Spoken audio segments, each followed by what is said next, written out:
Yu Fu was just about to ask what that was when a servant came in to report. Young Miss Yu Fu, that prince from Western Kun came again. PFT. Su Yunyan nearly spat out a mouthful of soup, and Madame Su looked at her with discontent. You really are lacking in keeping your composure while eating. You should learn from Yu Fu. Goodness, it had just been a few short days, yet her own mother was happier with Yu Fu. Now, she had become extremely fastidious with her own daughter. Yu Fu was also shocked, however, she had swallowed the soup before opening her mouth, thus Su Yunyan was thoroughly convinced. How did he get in? Did he climb over the wall or burrow his way in? That should not be the case. The wall that he had climbed over had 2 feet added to its height. The hole that he had burrowed in through had been filled. He came in openly through the front gate. There were also the eldest prince and the second prince. They are currently at the martial arts training area. Oh, they're there. Yu Fu felt at ease, don't worry. With the eldest prince and the second prince, it's fine. As long as he had not come alone, Emperor Ning would not become suspicious. She still wanted to comfort the servants, but Su Yunyan hopped down from the sofa and dragged Yu Fu out. Mother, we're going to the martial arts training area. Be careful not to hurt your hands when working on the lotus seeds. Madame Su looked up, and the 2 had already disappeared. That child. When the 2 of them arrived, Gu Shubai and the others were already there. The atmosphere was not too harmonious. The only reason that Kun Wushang had not been kicked out was to give face to the eldest prince. Little senior disciple, you've come. Kun Wushang had not seen her for a long time and rushed toward her like a cat in heat, but Gu Shubai used a sword to stop him. Their eyes met. The feelings of animosity were overwhelming. Why have you come again? Yu Fu muttered and looked at him unhappily. It was fortunate that the eldest prince and the second prince were present. That was the only reason that she did not chase him out. I usually can't come. With the eldest prince and the second prince here, it's natural that I can come here quite comfortably. What, could it be that coming like this will also cause this country's imperial majesty to become suspicious of secret meetings between Western Kun and Marquis Gu? A careless person who spoke without any reservation had exposed the unspoken situation. The eldest prince and the second prince were shocked, as was Gu Shubai. How could that be? It's the people of Marquis Gu's manor who do not welcome 7th prince. It's completely unrelated to His Majesty's feelings. Marquis Gu has been very loyal to Eastern Ling. Discord is not something that 7th prince can cause with just a few words. Even when the eldest prince's chair had been used as a footstool, he had not gotten angry, but his eyes now carried a warning look. Father has fought with Western Kun for many years and does not have anything to talk about with 7th prince. That's why he has refused to meet. I hope that 7th prince can understand. Gu Zhougu stepped forward. His words were directed at Kun Wushang, but he was looking at the eldest prince and the second prince. Both sides were doing their best to express their thoughts such that there was nothing to speculate and nothing to envy. Kun Wushang snorted coldly, I don't care about your Eastern Ling's affairs. I came looking for little senior disciple.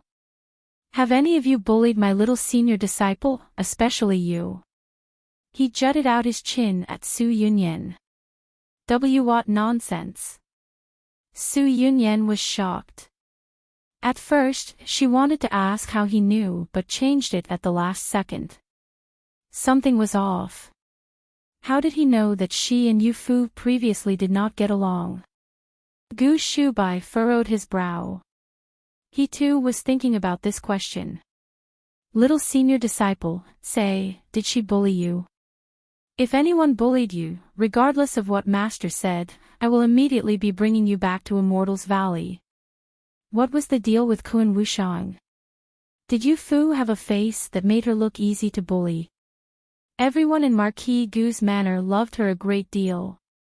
The second prince was annoyed and wanted to speak, but the eldest prince reached out to stop him, signaling with his eyes for him to look at Su Yunyan's expression.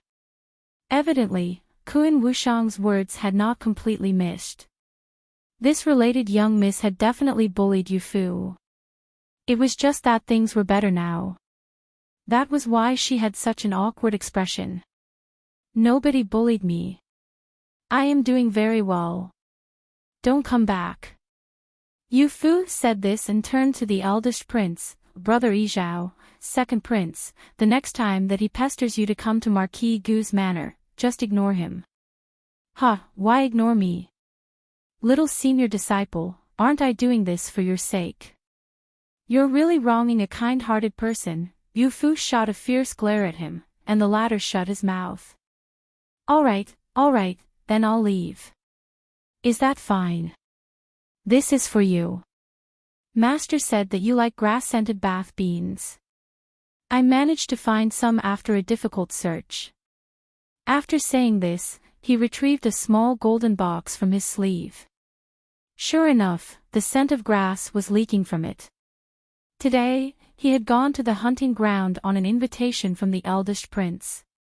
He did not know that he would come to Marquis Gu's manor. That he was carrying a box containing bath beans, it was for the sake of finding a chance to give it to Yu Fu, right? He had worked hard. Yu Fu happily received it and brought it close to her nose to smell. Master really does treat me best. There was not a single word of mention for Kun Wushang. The latter was discouraged and looked towards Gu Shubai. Eldest young sir, send this prince off. This request isn't too much, right? Gu Shubai smiled. In this smile, he conveyed, this way. This carried a tone of scram, and it was closer to get lost. The two headed toward the exit, one in front and one behind. Holding the bath beans, Yu Fu asked Su Yunyan, this smell is the exact same as in Immortals Valley. When I was young, I loved rolling around in the grass in Immortals Valley. The second prince quietly took note of this and thought to himself that this small box of bath beans would not last long. She should not dislike having a few more. As they spoke, the servants at the gate rushed over in great haste to report, bad news. The eldest young sir and the seventh prince have started fighting. With a whooshing sound, Yu Fu, who had just been praised for her composure by Madame Su, flew like an arrow. Everyone subconsciously followed along behind her.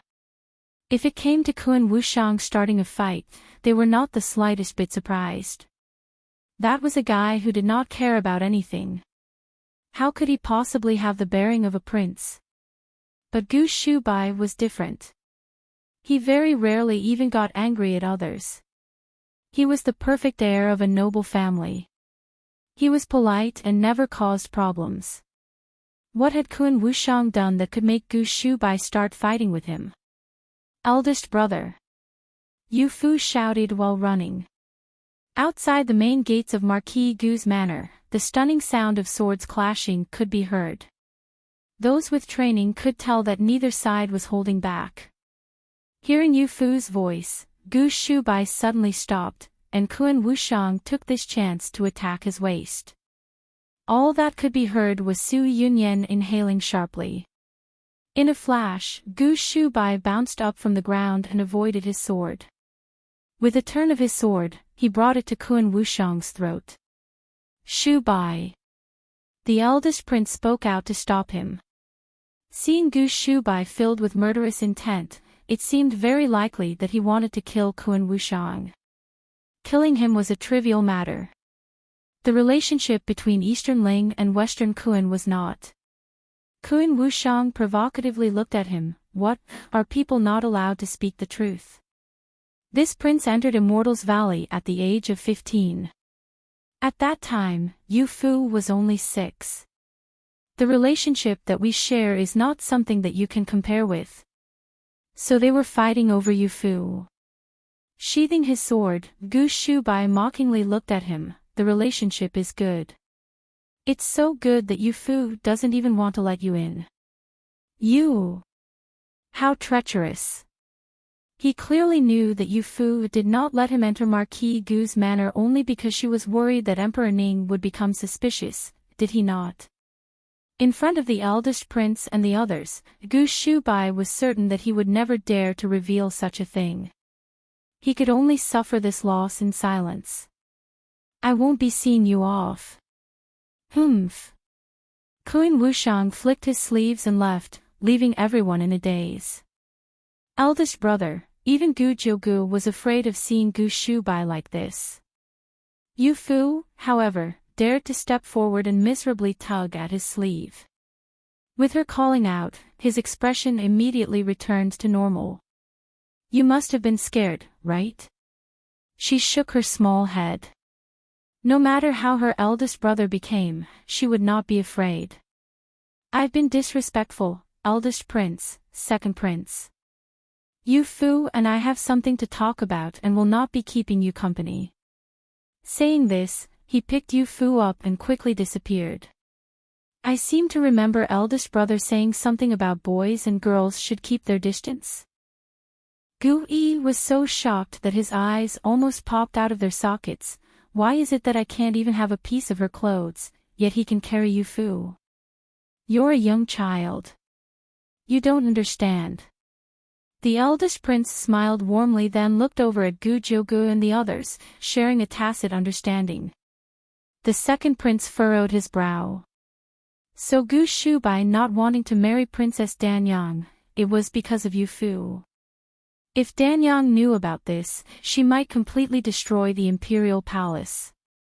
During the Mid-Autumn Festival's imperial banquet, she had lost to Yu Fu. She had lost so thoroughly that she already hated her to death. Aside from Gu Yi, everyone else present had discerning eyes. Even Su Yunyan could see it. Gu Shubai liked Yu Fu. His suddenly fighting with Kuan Wushang was most likely a result of this. Eldest cousin naturally has his reasons for acting like this. Don't speak nonsense, the two princes are still here. Su Yunyan suddenly realized the general situation and dragged Gu Yi away. Enjoy your chat, enjoy your chat. I will give him a proper explanation. It seemed that she was in a very good mood, even changing the way that she addressed Gu Shubai. Gu Jiugu was slightly worried, looking in the direction that Gu Shubai had gone. Gu Hanamo suddenly nudged him. He turned his head. The eldest prince was currently looking at him, recalling what she had just said. I recall that the related young miss previously called him eldest brother. Eldest brother, eldest cousin. Some distance had instantly been created. Sure enough, she had become Yu Fu's best friend, thus she must not get involved with her best friend's man. This was her oath. On the eldest prince's face, the words avoid danger could clearly be seen. Second brother, my memory isn't too good. Do you remember? Seeing Gu Jiugu's dazed appearance, the eldest prince keenly noted something was off and turned the conversation over to the second prince. Strike one and mock another. The eldest prince was the biggest winner of the day. Humph. The second prince felt that he did not have any face to stay and started to walk out on his own. Second brother is too ignorant. I hope that everyone will forgive him. I will also be leaving. The eldest prince bid farewell with a smile.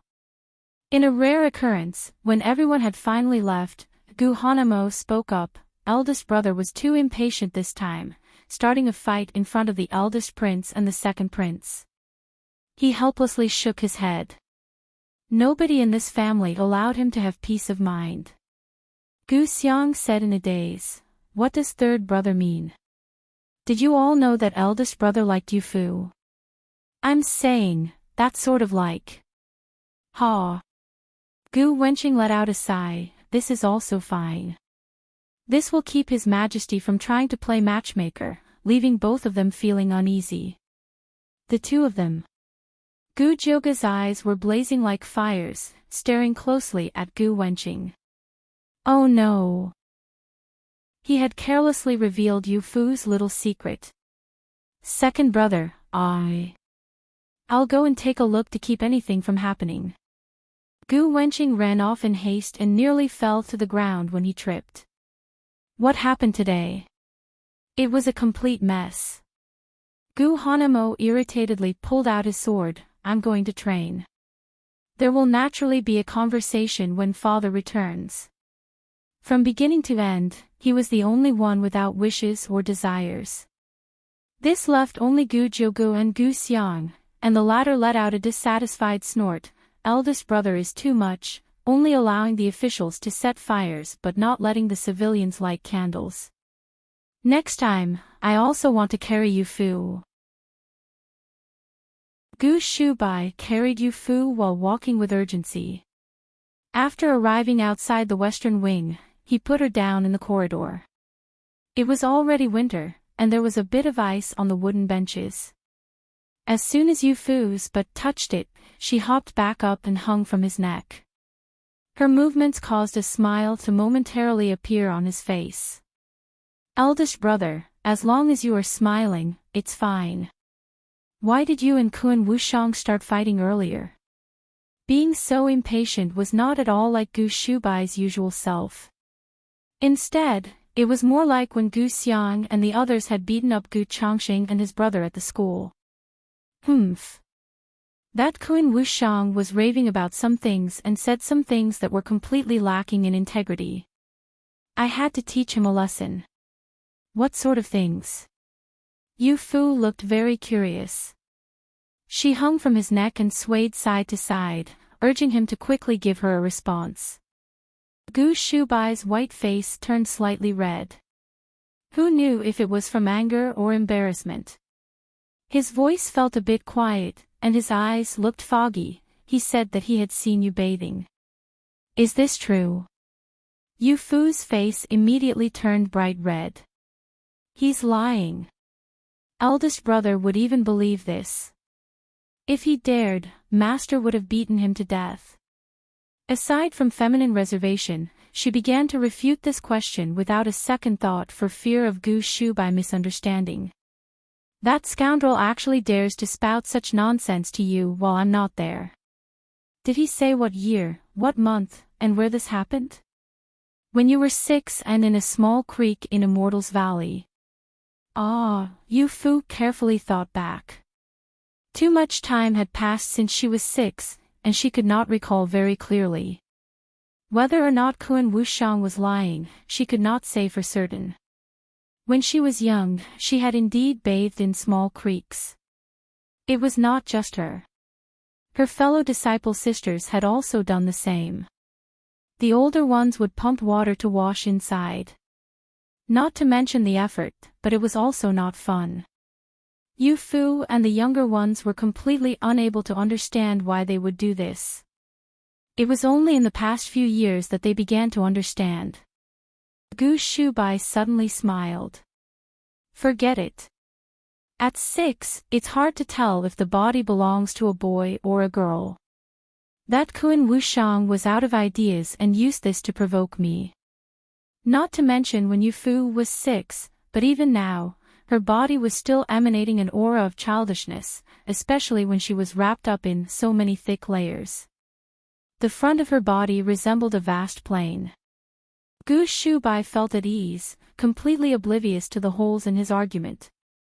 If even Kun Wushang's lack of ideas was able to provoke him, he was truly a little too impatient. Yu Fu was a little perplexed. Eldest brother only wanted to hit him because of this? There did not seem to be any problem. If she had also been present at the time, she would definitely have wanted to poke him with a needle. Gu Shubai let out a heavy sigh, as she had poked at the heart of the matter. Yu Fu, do you like me? Of course, I like you. I like eldest brother the most. Her young and tender hands were still wrapped around the back of his neck, and she rubbed her small head against his shoulder. She resembled a small cat. Her small movement seemed to have ignited something, as Gu Shubai began to burn up. He hastily put Yu Fu down. Having these sorts of feelings for a 12-year-old child was truly too filthy. He restrained his feelings and turned away to avoid looking at Yu Fu, as he did his best to calm down. Yu Fu stood all alone, but some of his body heat still lingered on the palms of her hands. It was exceedingly hot. Then does eldest brother like Yu Fu? The tall figure suddenly froze, as Gu Shubai slowly turned around. What sort of like was she speaking of? In that pair of eyes that were nimble like a fawn's, a youthful innocence was mixed with the shyness of a young girl. There was also a fawn in his heart, and it was jumping all over the place. I do. I really do. Yu Fu tilted her small head and smiled, revealing her charming dimples. It was truly a sight that would make people want to try and take a bite. Those cheeks that were white with a bit of red seeping through surely tasted better than any peaches in existence. Everyone really likes you. Even Auntie and Yunyan are the same. How could I not like you? The added explanation was a clear cover-up, but in the end, it was all just a result of his conflicting feelings. She was still a child. Oh. Yu Fu lowered her head, and it seemed that she was a little disappointed. Any lingering heat in her hand slowly dissipated, and she could not catch it even if she wanted to. So the way that he liked her was the same way that Madame Su and the others liked her. There was nothing special. But she liked her eldest brother. It was different from the way that she liked the others. Fourth brother had said it before. This sort of like was one where they wanted to stay together for a long time, while the other one was the same as liking family. But the way that eldest brother liked her, it might just be the same as liking a younger sister. The not yet mature little girl looked even smaller with her head hanging. In truth, she had grown a little taller. It was just that in front of him, that very slight growth was negligible. It was very easy to overlook. Gu Shubai suddenly reached out a hand and patted her head. He could not help himself and tried to restrain himself again. But the way that I like you is different from the way that others like you. You might not understand it, but there will come a day when you will understand. He wanted to wait until she was no longer a child. I understand. I really understand. Yu Fu suddenly smiled and began to bounce about, the small bells on her head causing quite a racket. She clapped her hands and danced around the corridor. She was smiling so much that her eyes took the shape of crescent moons. I really understand. Eldest brother, you like me, isn't that right? Just like how Princess Danyang likes you, isn't that right? Or just like how Yao Yu likes second brother, isn't that right? Gu Shubai was stunned. Which bastard was it that taught Yu Fu about this? Seventh Prince, why are your clothes torn? Kuin Wushang arrived at the post house with a dejected appearance, and someone immediately noticed that something was off. His clothes were torn in multiple locations, and they looked to have been caused by a sword. His complexion was also quite a bit worse than usual. The special envoy sent by Western Kuan was the Crown Prince's teacher, Qi Gan. The eldest prince's position as Crown Prince was personally conferred by Emperor Kuan. Even a teacher with an unrecognized name would be treated with so much respect. Seeing Kuan Wushang's terrible condition, Qi Gan mockingly said, "Where did Seventh Prince go to start a fight this time? If you are going to fight, you should strive to win. You can't go losing face for my Western Kuan. With how Seventh Prince looks, it seems that you lost." Ha!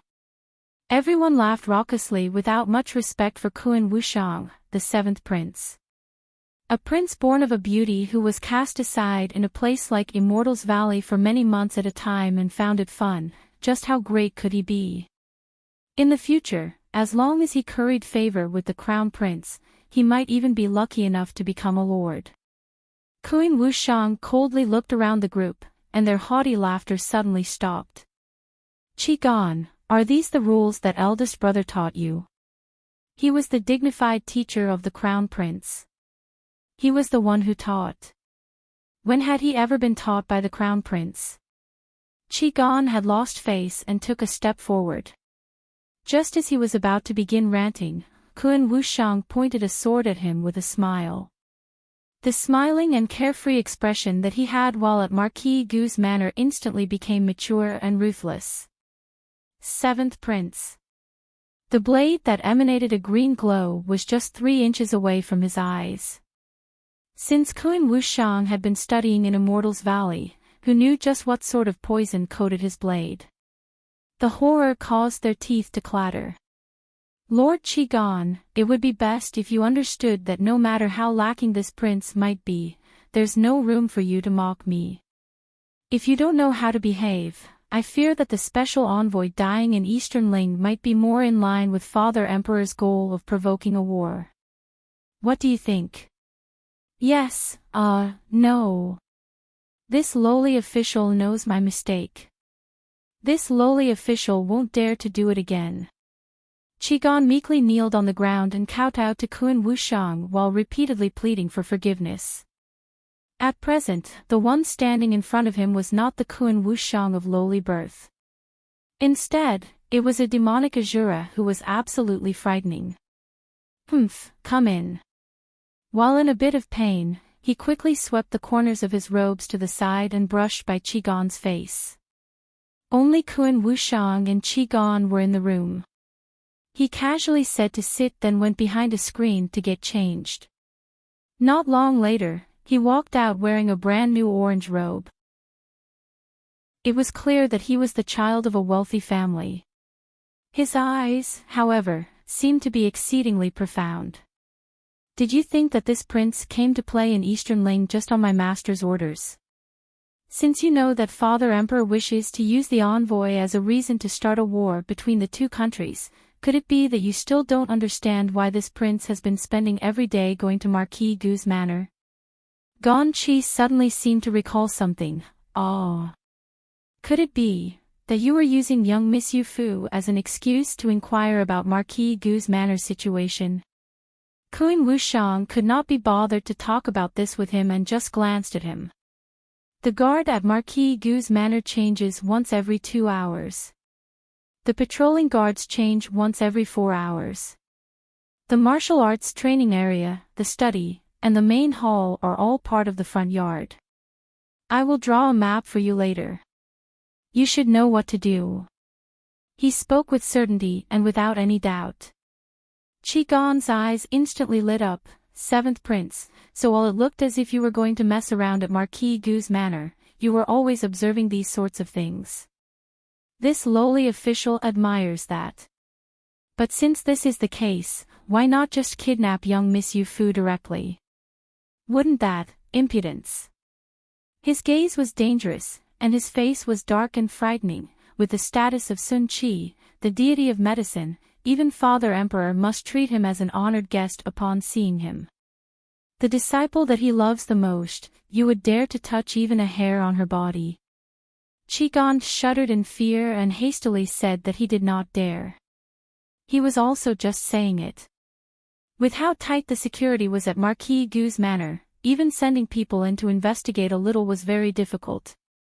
To sneak Yu Fu out was easier said than done.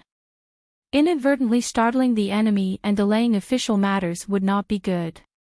Kun Wushang took a deep breath. Thinking of the way that Gu Shubai looked at Yu Fu, his anger began to seep out. Sure enough, casually mentioning that he had seen Yu Fu bathing was enough to have him lose his temper. He had watched Yu Fu from when she was 6 until when she was 12. She was a beautiful flower that he had carefully raised, yet she was stolen away by Gu Shubai along the way. It would be a little easier on him if his heart had been taken out. From the young ones to the adults, all of the disciples in the valley loved Yu Fu. He had fought all over the valley, scaring off all of the boys above the age of 7 who coveted Yu Fu. For this, he had been punished by Sun Qi many times. During the summers when he was drying medicinal herbs under the blazing sun, his sweat would drip onto the herbs. For this, Sun Qi would immediately begin cursing at him, saying that his sweat would destroy the medicinal effects of the herbs. During the winters, he would sit in a pool of water to wash the herbs until his entire body was trembling. His hair would even begin to freeze. But as long as Yu Fu came and handed him a handkerchief, allowing him to wipe his face, he would feel that everything, even enduring the punishments, was worth it. Unfortunately, Yu Fu was too young and only knew that he liked fighting with his fellow disciples. She did not think about things any further. When she finally turned 12, she had grown into a young girl that was like a tender flower bud. When the time was right, it was time to begin thinking about lifelong plans, yet she somehow ended up at Gu Shubai's side. Thinking of this, he hated that he could not just pierce a sword through Gu Shubai's chest. When Gu Huaijiang returned to the manor at night, he naturally heard about what happened during the day. "Shubai, you are the eldest brother and the most stable of my children. Father has always felt very at ease. Starting a fight today with Kun Wushang was not something that should have been done. The relationship between Marquis Gu's manor and Western Kun was already rather sensitive. With the two of them fighting, it was inevitable that someone with their own motives would make something out of this." Gu Shubai cupped his hands. "Father, it is true that son was rash at that time, but it could not be considered as going as far as exchanging blows with swords." "And why is that?" "It was just checking to see the truth of Kun Wushang's intentions." Gu Shubai said, "From the moment that Kun Wushang entered Eastern Ling, each and every little thing about him has felt off.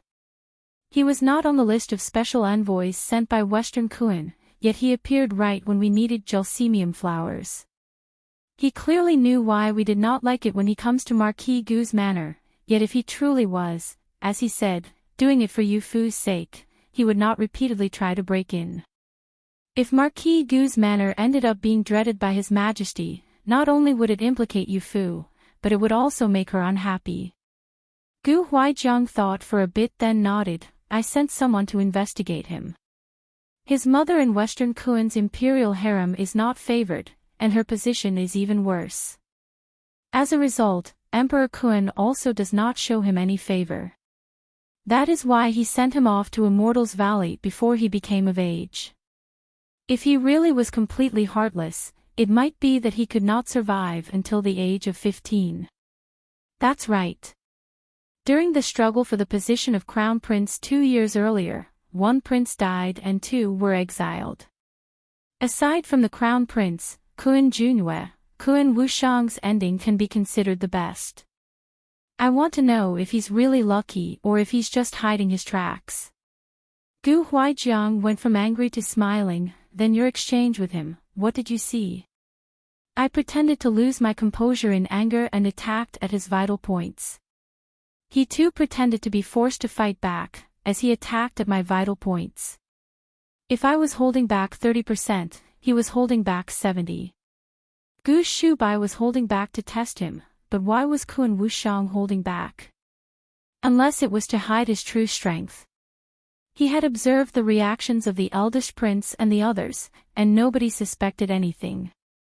Even when he asked Gu Jiugu did not see that Kun Wushang was hiding anything. In Marquis Gu's manor, his martial arts ability was second only to Gu Huaijiang and Gu Shubai. If even he could not tell, it was difficult to tell just how skilled Kun Wushang truly was. "Ha! Father has always remained patient, yet I am still feared. It's fortunate that you are here, otherwise, we would all have lowered our guards against Kun Wushang." Ignoring his status as Yu Fu's older junior disciple, he was still a prince of Western Kun. Inside the study, the candlelight flickered. The neatly arranged books on military strategy were old and had a certain charm to them. A sudden idea came to Gu Shubai. "Father, if I was Kun Wushang, do you know who I would want to see the most?" A day later, the second prince sent someone to send a few boxes of bath beans. They were all placed in boxes made of jade with gold trim. Yu Fu opened them one at a time to smell. There were some that smelled of wild grass and some that smelled of wildflowers. Lian Zhu, Lian Bai, and the others really liked them. "If you guys like them, I'll give them to you. I'll just use the ones given my master." They hastily said that they did not dare. Young miss, these are nice things given to you by the second prince. If you don't like them, just put them away. If we servants use them, we would be breaking the rules. She had forgotten that Easternling had so many weird rules. Apparently, they had all been created by that old Confucius. She had an idea. Then just send them to Madame Sue and Sister Sue.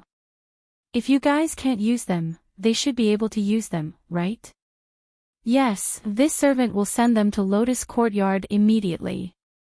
Lian Bai tidily packed all of the boxes on a red sandalwood platter and covered it with a red cloth. After she left, Yaolan curiously said, "Young miss, why did you not want the bath beans sent by the second prince? Doesn't you like the smell of grass and wildflowers of Immortals Valley the most?" Yu Fu shook her head. "He's deceiving me. I could immediately tell that the smell of those bath beans is not that of wild grass or wildflowers. It no longer has that sort of smell." "What smell is it?" "Master said that it's a free and unfettered smell." "Here, have a smell." Yu Fu brought her hand close to Yao Lan's nose. Before going to bed the previous night, she had bathed using those bath beans. Right now, her hand had that fragrance. Yao Lan took a whiff and joyously said, "With young miss having said it, it does seem to smell a little different. It really is the master of the valley who loves young miss the most, having the seventh prince come to take care of young miss. It's a pity that he came too late. There's no longer anyone in the manor who bullies young miss." As Yao Lan said this, she looked a little hesitant to believe it. If he had come a little sooner, how great would it have been if he taught Madame Su and Su Yunyan a lesson. Madame Su's nobility could not compare with the nobility of a prince, right? Yu Fu smelled the fragrance of her clothes and suddenly turned around, staring at Yao Lan. "The matter of Sister Su not liking me before, was it you who told Kun Wushang?" "It was when the related young miss had fainted. I saw that Madame Su had passed out from the shock. I was worried that, rather than feeling thankful, she would be unhappy with young miss. That's why when the seventh prince found me, I told him everything." Yu Fu looked shocked. Yao Lan felt that she had done something wrong, and her voice became quieter and quieter. "Listen, this is Easternling. You need to pay attention to what you say." She reached out and pinched her cheek. "What else did you tell him? Quickly, tell me. I'm worried that he'll get some wicked ideas." The bath beans sent by Yu Fu had a unique smell, and both Madame Su and Su Yunyan really liked them. According to the rules, incense should not be lit during winter. Using these when bathing would naturally come with a nice fragrance. As a result, Su Yunyan was much happier when bathing. She thought of going to the western wing to give her thanks. Entering through the gates, she heard the sounds of Gu Xiang and Gu Yi arguing. "That's no good. If it's fine for eldest brother to carry you, I also want to hug you." "That's right. Little Yu Fu, you can't be so unfair. Everyone was the same. Why should Gu Shubai be the only one allowed to carry her so openly, while they could not even hug her while in private?" Yu Fu was a little embarrassed, dodging left and right while holding Pang Jiu. Thinking that everyone was playing some fun game, Pang Jiu happily began to bark in her embrace. "Then fine, you can only hug me for a moment." The young girl had already begun to notice the differences between boys and girls and had entered a period of uncertainty. Though Gu Xiang and Gu Yi were older than her, there were certain things that they were worse at than Yu Fu. Hearing Yu Fu say that they could hug her, the two began to fight amongst themselves. "Me first. Yu Fu and I get along the best." "Nonsense. I am the older brother. I get to go first. An older brother who was born an hour earlier. I refuse to acknowledge it." The two fought endlessly. To the side, Lian Bai, Lian Zhu, and the others watched on while laughing. thinking to themselves that the 5th young sir and 6th young sir were both still children at heart. Su Yunyan listened from outside the room and became so angry that her face turned bright red. If they like hugging little girls so much, why is it that they never wanted to hug me when I was little?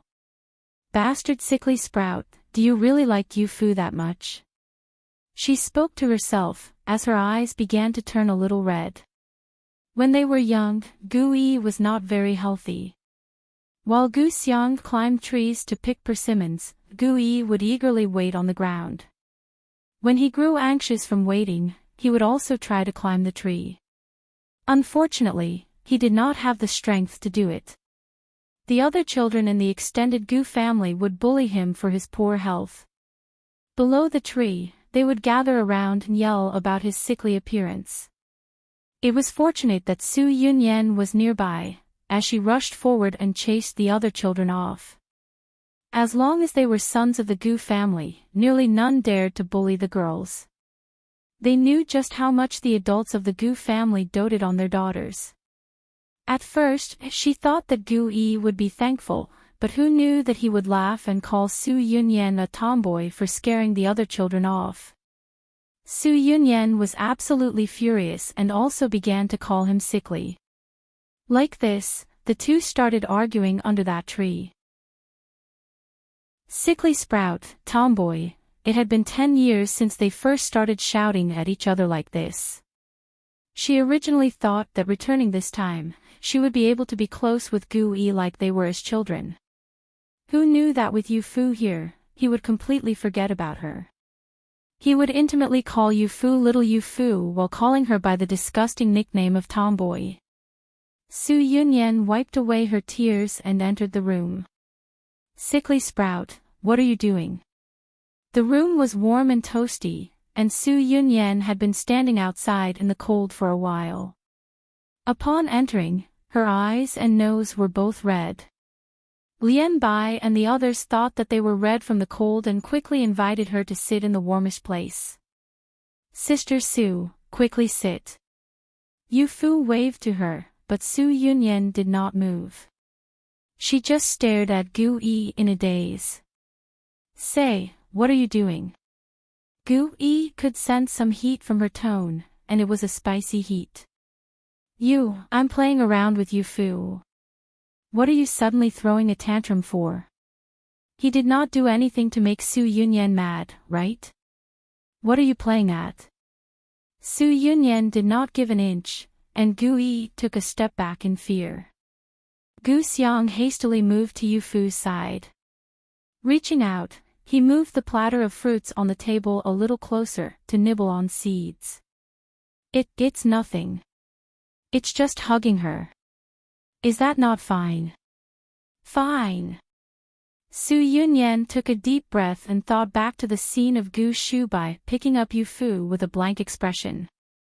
A surge of courage filled her chest. Then try hugging me too. Everyone was stunned. Gu Yi's jaw dropped even further, almost to the point of falling off. Only the sound of Gu Xiang nibbling on seeds remained, which gave him a feeling of someone with foresight. Why you must have gone crazy, tomboy. Why would I want to hug you? Gu Yi's face was completely red. Seeing Su Yunyan get closer and closer, he could not help but step back. No, this was too strange. He and Su Yunyan had always been arguing and fighting, but they always had fun. Why was the atmosphere so strange today? Why would Su Yunyan suddenly act like a different person? I'm telling you to hug me, right now. The city girl who spoke in a pleasant dialect suddenly became fierce and barked this order at Gu Yi. Yu Fu suddenly seemed to realize something and covered her mouth to gently laugh. Why should I listen to you?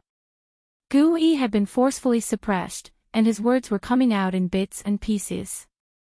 It was really unsightly. Very well, if you won't hug me, I'll hug you. Saying this, Su Yunyan really did rush toward Gu Yi and gave him a huge bear hug. The blushes on their faces extended to their ears and the base of their necks. This hug seemed to have exhausted all of her courage for this lifetime.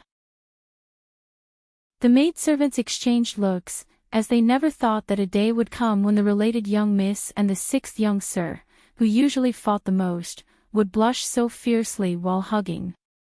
It was truly too hard to believe. Yu Fu tugged at Gu Xiang's sleeve, and he turned around.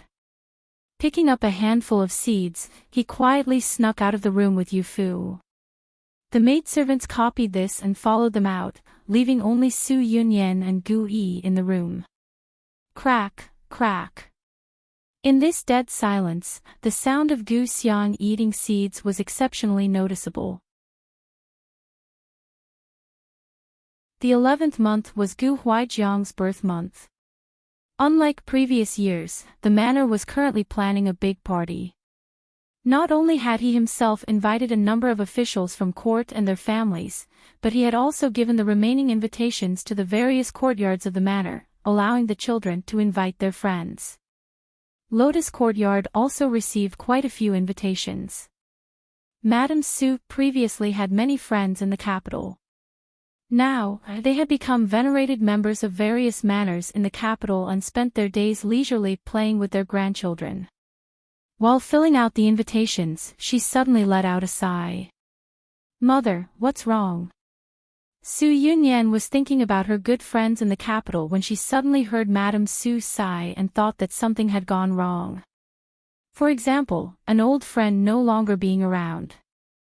Madame Su said, "When I organized gatherings in the manor when I was young, I would fill out the invitations to a certain young miss of a certain family. Filling them out today, well, take a look." Su Yunyan received the invitations that she had already completed and burst out laughing. It turned out that they were filled out using words like elderly madam. It was no wonder she suddenly became so emotional.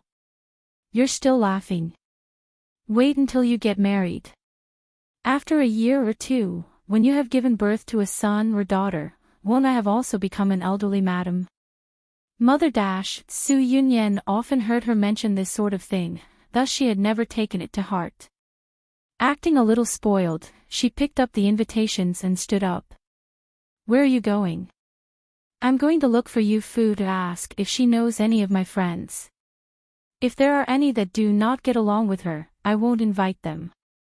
Madame Su looked out of the window. On such cold days with northern winds, Su Yunyan did not seem to mind the cold in the slightest, as she would run over to the western wing to play with Yu Fu every day. In the manor, they were the only two young girls. It was natural that they would be able to play together. Moreover, Yu Fu had also saved her life. "Put on a coat before going. Don't catch a cold." Madame Su shouted out of the door, as a granny had already taken a coat and a hand warmer to chase after Su Yunyan. From the distance, the words, "Got it," could be heard. "That child." Madame Su let out a laugh. As if a thought had suddenly come to her, she put down the invitations. "The days have been uneventful. Let's also go to the front hall." When Su Yunyan arrived at the western wing, Yu Fu was also in the middle of filling out her invitations. Nibbling on the wooden part of her brush, it looked like she was thinking very hard. Drawing close and taking a look, very well, even Yu Fu's writing was prettier than hers. "How has it gone with your invitations?" "I ended up deciding to come and write mine with you. We should roughly know the same people. It would not be good to have doubles." "I was also thinking like this. Sister Su, take a look. If there are any that you don't like, I won't invite them." Yu Fu handed her the completed invitations. On another piece of paper was a list of names, and Yu Fu seemed to be in the middle of considering whether or not to invite them. It seemed that they were of the sort that did not need to be invited. The two of them had thought of the same thing. Su Yunyan rejoiced internally, but her expression remained unchanged, as the two exchanged their completed invitations. The two of them worked together, writing and discussing things. Somehow, they ended up on the topic of young Miss Liu of Minister Li's family. You've had some problems with Lu Rui. Su Yunyan heard this and immediately became spirited, that Lu Rui spends all day putting on airs. Who doesn't know that her father is a miserly old thing who is reluctant to let her wear expensive fabrics? She just goes around telling everyone that she likes wearing linen silk and how linen silk feels the most comfortable. In truth, it's just that she's unable to wear anything else. The cloud pattern brocade made in Jinling is something that even I am hesitant to wear. There was this one time that I brought along some handkerchiefs made of the cloud pattern brocade to give to everyone. Do you know what she said? She said that this was stingy. Was I so reluctant to give everyone clothes made of cloud pattern brocade? I immediately rebutted by saying, you, young Miss Lu, only wear linen silk. Who would dare to gift you clothes made of cloud pattern brocade? She was so angry that her nostrils flared up to the heavens, ha ha ha. Yu Fu shared a common enemy with her, that's right. During the Mid-Autumn Festival's imperial banquet, she destroyed His Majesty's green chrysanthemums, and His Majesty forbade her from ever entering the imperial palace again. I heard that she is currently anxious about trying to find a family to marry into. Joy, what a true joy. Right, Yu Fu, don't you really like eldest cousin? Not the like that a younger sister has for an older brother. They were talking about Lu Rui, so why did she change the topic to her? Yu Fu lowered her head in embarrassment. After thinking for a bit, she raised her head and said, then does Sister Su also really like sixth brother, and not in the way that a sister likes a brother? Very well, Yu Fu had learned some bad things, actually using this to attack. Su Yunyan's face was bright red from embarrassment. She was actually slightly redder than Yu Fu. Gu Shubai entered through the door, and the two girls turned to look at him, their faces red. This gave him quite the fright. What are you guys chatting about? Why are both of your faces red? Glancing over at the table, there were neat stacks of invitations in red envelopes with bronze gilding. There was one pile that had been completed and one that had not yet been completed. Nothing, it's the brazier in the room that's too hot. Is eldest cousin not hot? Su Yunyan managed to recover and looked between his and Yu Fu's faces with a teasing expression. Gu Shubai, ahem, eldest brother, did you come looking for me for something? At this time, he should be in the front, planning for Gu Huaijiang's birthday. He would not come for no reason. Gu Shubai nodded and sat down. Auntie went to look for father, and it seemed that they had a lot to talk about. It's not suitable for the younger generation to be present, thus I came here to ask you whether or not you can send an invitation to Inshuo. Invite Inshuo. How could this matter fall to Yu Fu to handle?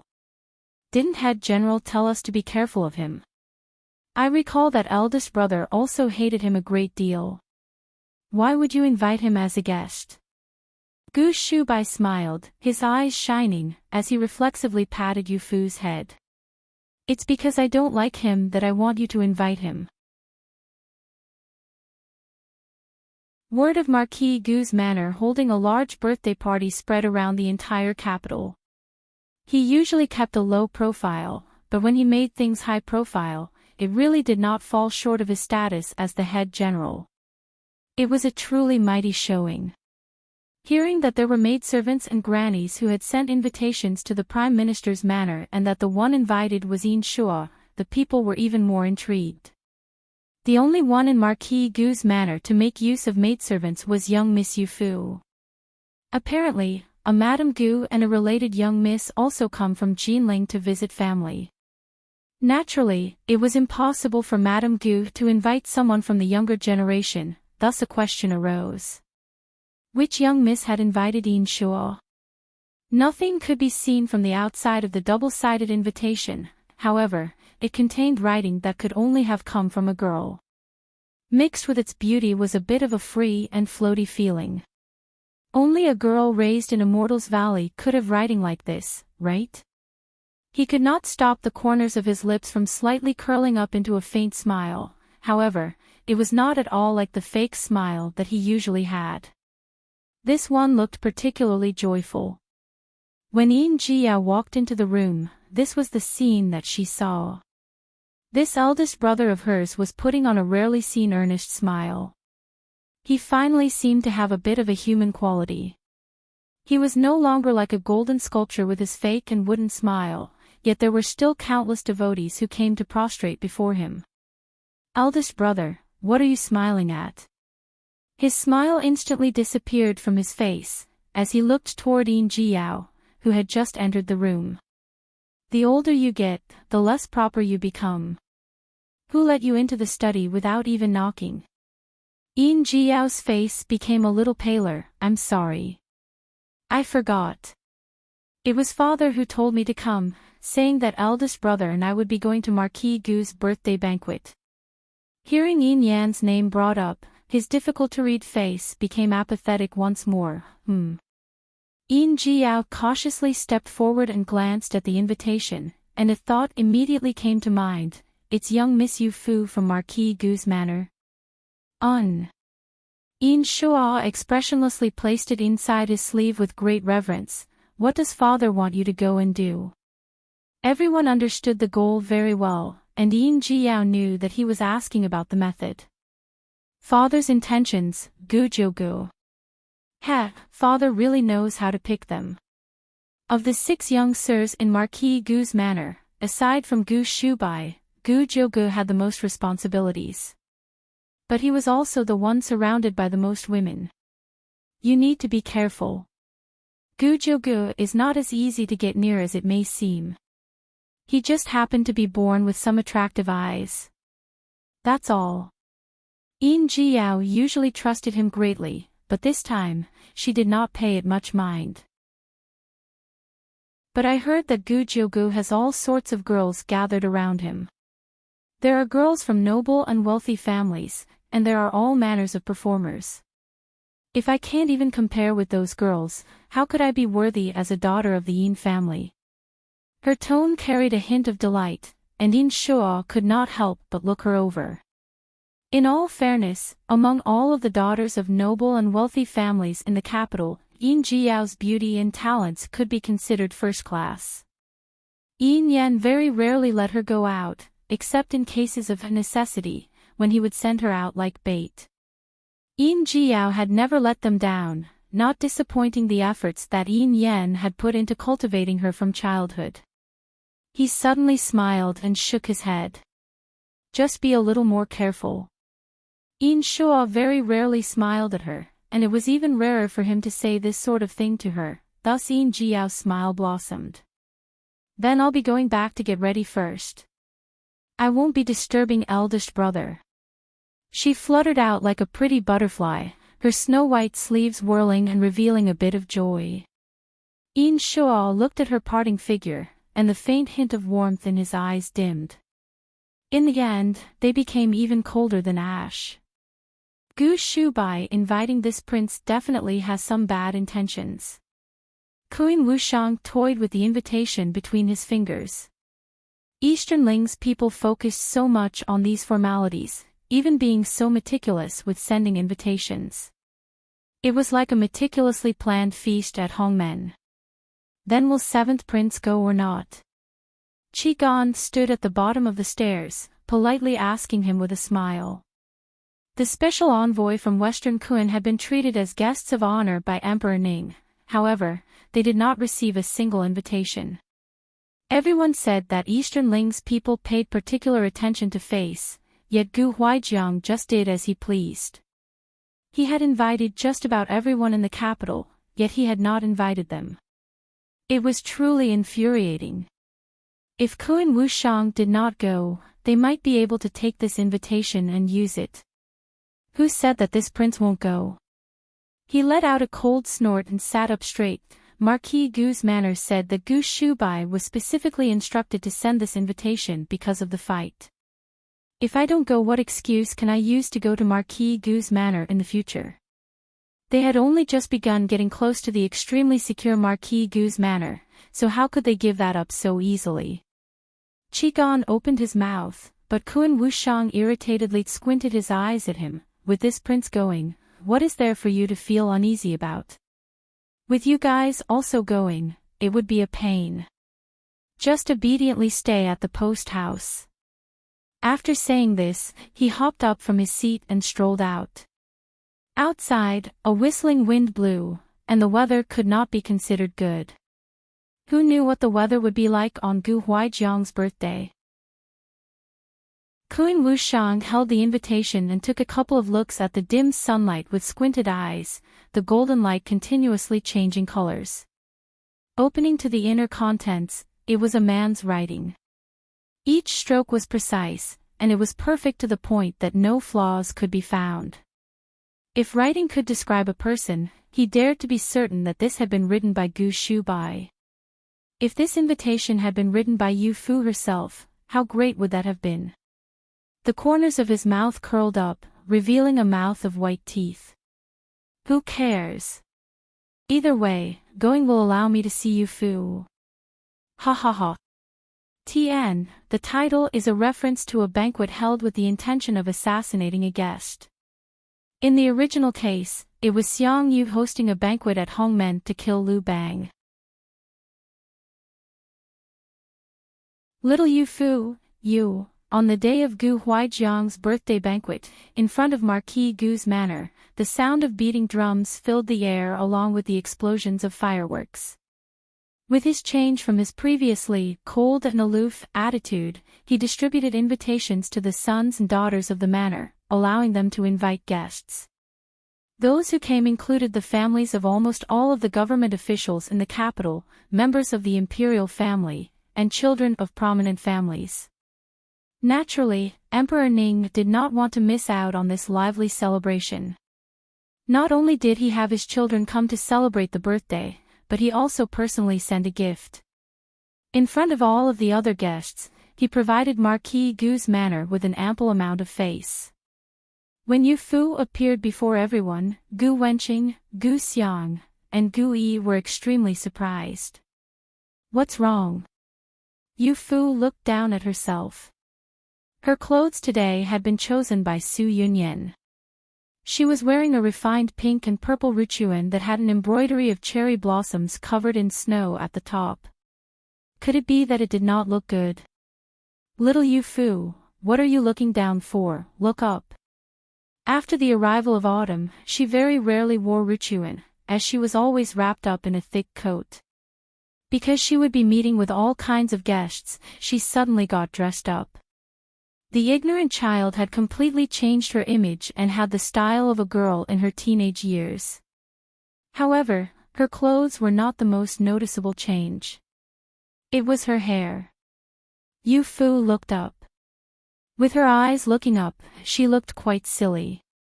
She did not see anything. Was there anyone who could see the tops of their own heads?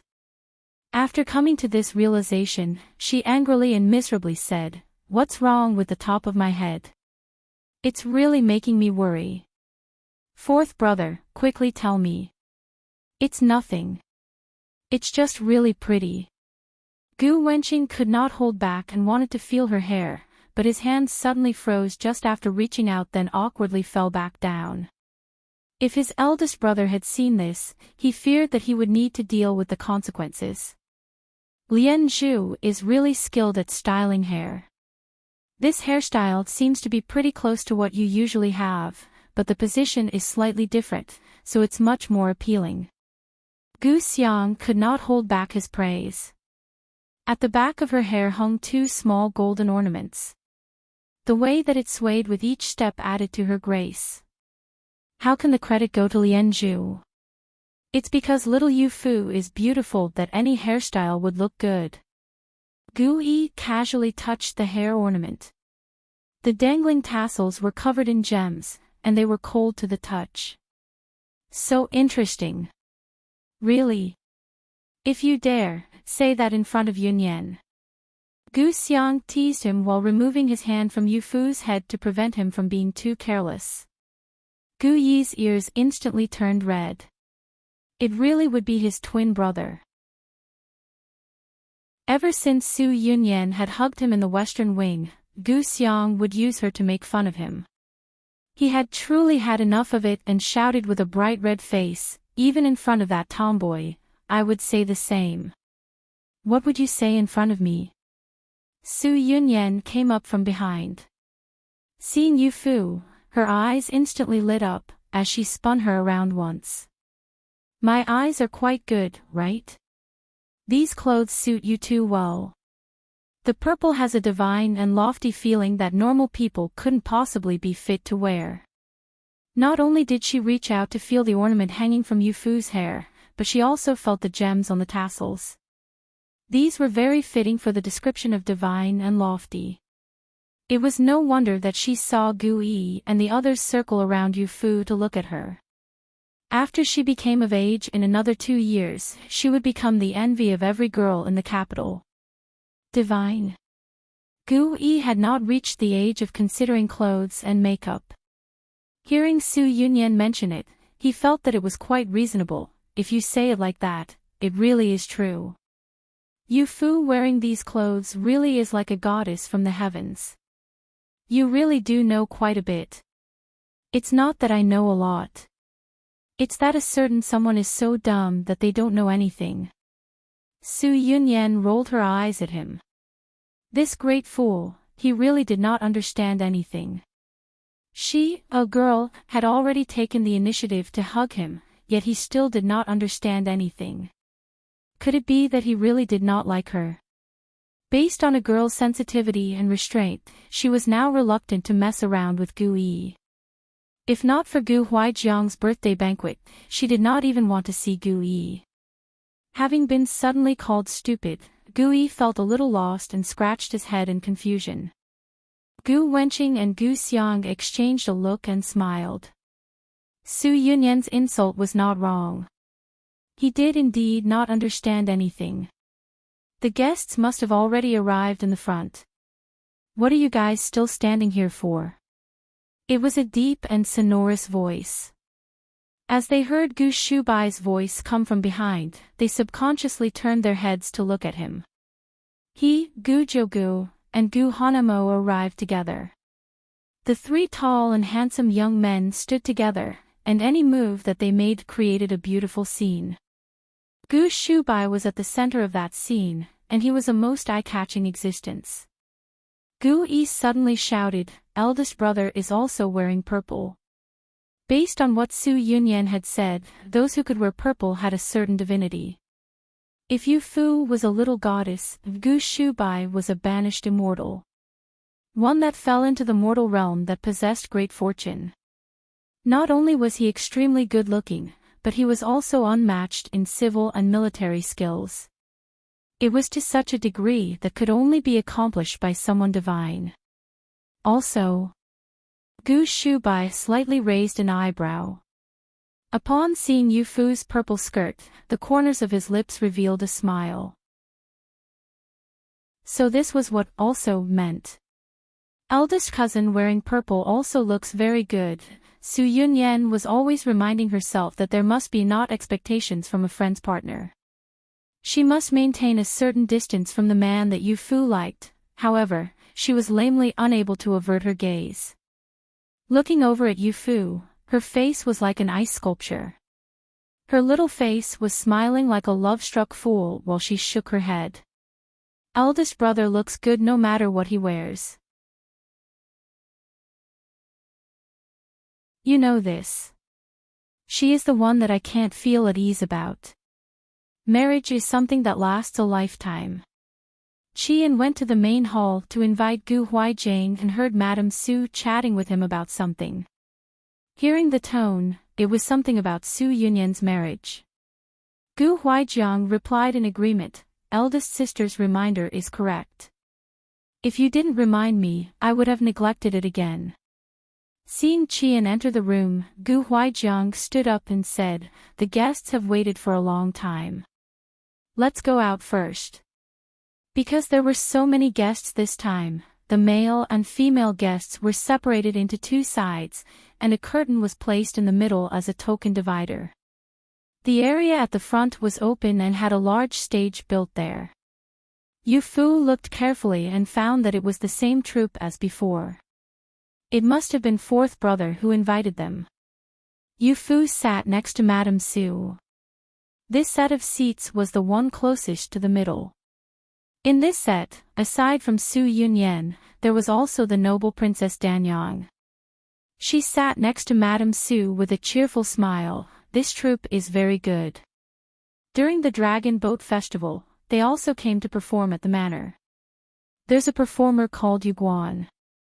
Auntie will see later. You will definitely like him. After repeated requests by Madame Su, Yu Fu finally started calling her auntie like Gu Shubai and the others. What sort of person is able to receive such praise from you?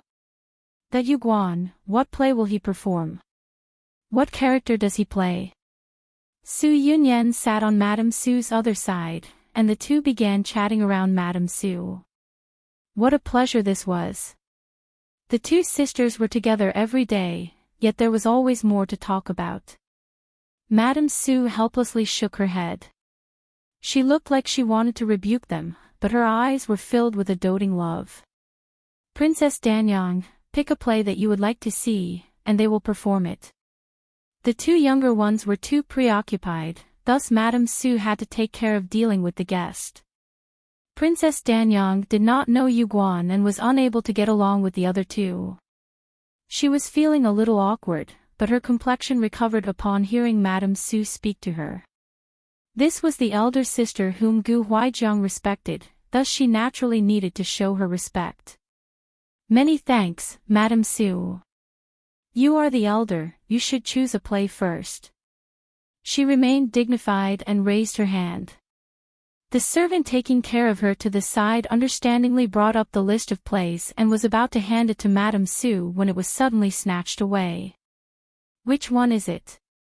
You should be able to remember it if you look through the list of plays, right? So it was Su Yunyan who wanted to ask about who Yu Guan was. Yu Fu was unable to remember, thus she took the list of plays and handed it to Yu Fu. Princess Danyang's expression instantly turned ugly. Madame Su glanced at her then pretended to have not seen anything. If she was a magnanimous type, Madame Su might have had Su Yunyan apologize to her. After all, she was the one who had spoiled Su Yunyan rotten, which made her crude and impulsive. But she, Princess Danyang, did not seem to be a great person. She had an act on the surface and another internally. She pretended to be proper and dignified. This was the sort of girl that she disdained the most. Yu Fu read through them line by line and quickly pointed at one in the list. Ah, I've remembered. It's the role of Du Shinyang.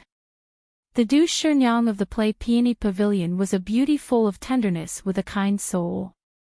There were nearly no girls who did not like her. Su Yunyan happily clapped. This could not be any better. They must be both beautiful and a good person to play her. Princess Danyang was bored from just sitting there, and her eyes looked past the thin curtains toward the male guests, quickly meeting with another gaze. Gu Shubai was also looking over at her. She rejoiced, and a bit of a smile crept onto her face when she suddenly noticed something. Today, he was wearing a pale purple, and purple carried a meaning of a good omen coming from the east. Wearing it for a birthday celebration was a joyous thing. Yet Yu Fu also happened to be wearing purple today. Could it be that what the second prince had said was true, and Gu Shubai really did have feelings for Yu Fu? Just look at how Yu Fu was dressed today. At such a young age, she was dressed so carefully to draw people's attention. Just what wicked intentions did she have? Irritation was building up inside her when she suddenly noticed a few young performers playing around near the stage. There were also guests giving them plates of fruit to eat. She suddenly came up with an idea. Madame Su, look, there are young performers over there. Looking so suddenly, I thought that it was Sister Yu Fu. All three looked over in the direction that she spoke of, and there were indeed some young performers. The makeup on their faces was very vibrant, but there was not the slightest resemblance to Yu Fu. Actors and singers were the same in Eastern Ling. They were lowly existences that could not be placed in the spotlight. She was comparing Yu Fu to a performer. Madame Su furrowed her brow, but before she could speak, Su Yunyan had already said, "They don't look alike at all." "How are they not? Aren't they both really short?" Princess Danyang smiled with a deeper meaning, thinking to herself that this related young miss had best not get any weird ideas, giving up the position of young miss of Marquis Gu's manor to some girl with an unclear origin. "Oh, so you were talking about that." Su Yunyan seemed to have understood the look that was in her eyes, dragging out the syllable. "Then Princess Danyang's build is large and fat, just like the walls of the manor. With Princess here, we won't need to worry about catching a cold from the wind." As Su Yunyan said this, she shrank back a little, acting as if to hide behind Princess Danyang. Large and fat. This was the first time that Princess Danyang had ever heard herself described in such a way. For a moment, she was too shocked to speak. She immediately stood up and pointed at Su Yunyan, her hand shaking. "What's wrong?" Gu Shubai had appeared behind her at some point, his eyes looking at Yu Fu. The latter gave him a confused look. It seemed that it was unrelated to Yu Fu. Then he no longer cared. Madame Su would take care of things related to Su Yunyan. He pretended to be passing by and just began to walk off when Su Yunyan suddenly called for him to stop. "Eldest cousin, don't go. Princess Danyang is large and fat." When you were standing behind her, did you feel that the wind was being blocked very well? Yu Fu nearly burst out in laughter and could only use a hand to cover her mouth. The look in Gu Shubai's eyes was strange. It was as if he was laughing but without actually laughing. No matter the situation, he could keep his composure. Each and every action reflected Marquis Gu's manner in a good light. With the sole exception being when he started a fight with Kun Wushang. Having been described like this in front of the man that she liked, Princess Danyang anxiously turned to look at him in hopes that she would hear a refutation come from his mouth. She was only a little round. She was not at all fat. The girls of Eastern Ling found being slender to be the most beautiful, though it was not so exaggerated to the point that there were many people who starved to death in hopes of a thin waist. But to call a girl fat to her face, this was something that nobody could tolerate. Moreover, she had said large and fat. This sort of description was usually used for the butcher. "Yunyan, how can you speak like this? Princess Danyang is a girl. How can you use these sorts of words?" Princess Danyang's breath got caught in her throat, and her complexion did not seem to recover. He had not said that she was not fat. Instead, he placed blame on the fact that Su Yunyan should not have used those words to describe a girl. Could it be that he also thought that she was fat? Eldest cousin, it was Princess Danyang who found Yu Fu to be short and even compared her to a performer. I was so mad that I became a little impolite. With Gu Shubai present, Su Yunyan was not the slightest bit afraid. She was not familiar with Princess Danyang, however, she also knew that she would not do anything too improper in front of Gu Shubai. Moreover, this was Marquis Gu's manor, not the imperial palace. Not even the imperial family could crush the local boss. What could she herself do? Blah. Gu Shubai looked over at Yu Fu. She was clearly the one to have been bullied, yet she did not seem unhappy in the slightest. Staying next to Madame Su, she looked exceedingly obedient and cute. Her pinkish-purple clothes made her skin look snow-white. It made everything nearby look a little dimmer.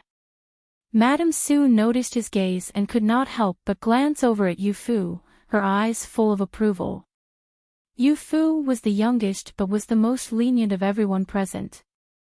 She did not take Princess Danyang's mocking to heart. She truly did not take it to heart and was not just pretending that she did not mind. This sort of bearing was something that even someone of Madame Su's age could not accomplish. It seemed that she really would need to have Su Yunyan learn properly from Yu Fu. Princess, is what Su Yunyan said true? Gu Shubai became a great deal more serious. The dispute between her and Su Yunyan was something that Gu Shubai had treated as an argument between young children. It would end with just a light scolding. When the target was Yu Fu, he became so serious. Princess Danyang's chest suddenly tightened. It seemed that what the second prince had said was true. He really did like Yu Fu. I was just joking with Sister Yu Fu. Sister Yu Fu and I have known each other for longer than young Miss Su. Could it be that making a joke requires approval from young Miss Su? She was certain that Yu Fu was easy to bully and could not refute what she had said, thus she looked provocatively at Su Yunyan. You. Su Yunyan did not know how to reply for a moment. The one to have been mocked by Princess Danyang was Yu Fu. Her acting out and speaking up for Yu Fu was indeed something that she should not have done. If Yu Fu really went with what Princess Danyang had said, she would be the one to lose a great deal of face. Thinking of this, she uneasily looked at Yu Fu. The latter seemed to be oblivious to the hostility between the two. She just said with a smile, "Princess, Sister Su was also just joking. Don't mind it too much. Let's watch the play." All of her worries were unnecessary. Calling one princess and one Sister Su, Yu Fu's bias could clearly be seen. Su Yunyan let out a laugh and exchanged a glance with her, thinking to herself that with this cute smiling face, it would be impossible for someone to get mad even if they wanted to. Princess Danyang resentfully sat down. If she continued to stand there, she would stand out a little too much, and others would definitely start to take notice. They would say that she was not sufficiently dignified and magnanimous. More importantly, she could not continue to pursue Su Yunyan's guilt in front of Gu Shubai. Were they not just a young miss related to Marquis Gu's manor and a girl from an unclear origin? Yet they dared to directly oppose a princess. The corner of her lips moved slightly, her smile very apparent. Just wait and see. Sooner or later, they would see. The performance began on the stage, while the spectators down below applauded. The servants of Marquis Gu's manor began to scatter bits of gold and silver onto the stage. The leader of the troupe was smiling radiantly and hastily had a group of young performers quietly go kneel below the stage to give thanks in the direction of Gu Huijiang. After the liveliness dissipated, the play entered the main plot. A performer in a cerise dress gracefully came out. Their long white sleeves were held in front of their body. Moving the sleeve to cover their face, they wanted to speak but also held back. With these movements, the melancholy of Du Shinyang's innocent love was on display. Madame Su smiled and applauded. "Yu Fu, is that the Yuguan that you were speaking of? His figure is great, and his performance is great. It's no wonder you were praising him." Yu Fu opened her mouth and subconsciously wanted to say that it was fourth brother who had the keen insight, however, with Princess Danyang present, she could only swallow her words back down. Princess Danyang seemed to notice her actions and covered her mouth in disdain. Standing up, she said to Madame Su, "I am feeling a little unwell. I will go for a walk before coming back. Madam, please enjoy the play." The three of them got along like family, so what fun was it to sit alone? She would be better served by going for a walk. Who knew, she might even run into Gu Shubai and be able to say a few words in private. Yu Fu watched her walk down the corridor, then suddenly saw a slim and graceful girl in white clothes coming from the other direction. At her side was one of Marquis Gu's manor's grannies. The bearing of a large family's young miss, Part 2, Madame Gu, young miss, related young miss, this is young Miss Yin. Lord Marquis ordered me to bring her here to be seated. The girl before them had a slender build. In her white clothes, she appeared to have a cold temperament. She was beautiful but also looked a little sorrowful. After the granny introduced her, she stepped forward and bowed to Madame Sue. "Greetings, Madame Sue. My father is Prime Minister Ian. He was unable to come today, thus he had my eldest brother and I come to congratulate Lord Marquis Gu on his birthday. Because I rarely go out, eldest brother brought me to see Lord Marquis first." It was no wonder she arrived so late. It turned out that she had gone to see Gu Huaijiang first. Yu Fu looked at her face and felt that her temperament was a little similar to that of Yin Shua, but her facial features were not the same. These siblings, they were not born from the same mother, right? Seeing that she spoke kindly and courteously, Madame Sue smiled and said, "So it was the young miss of Prime Minister Yin's family. Sure enough, you have extraordinary qualities. Young Miss Yin, please sit." Su Yunyan saw that she had a slender build and thought to herself that if Princess Danyang saw this, she might die from the anger.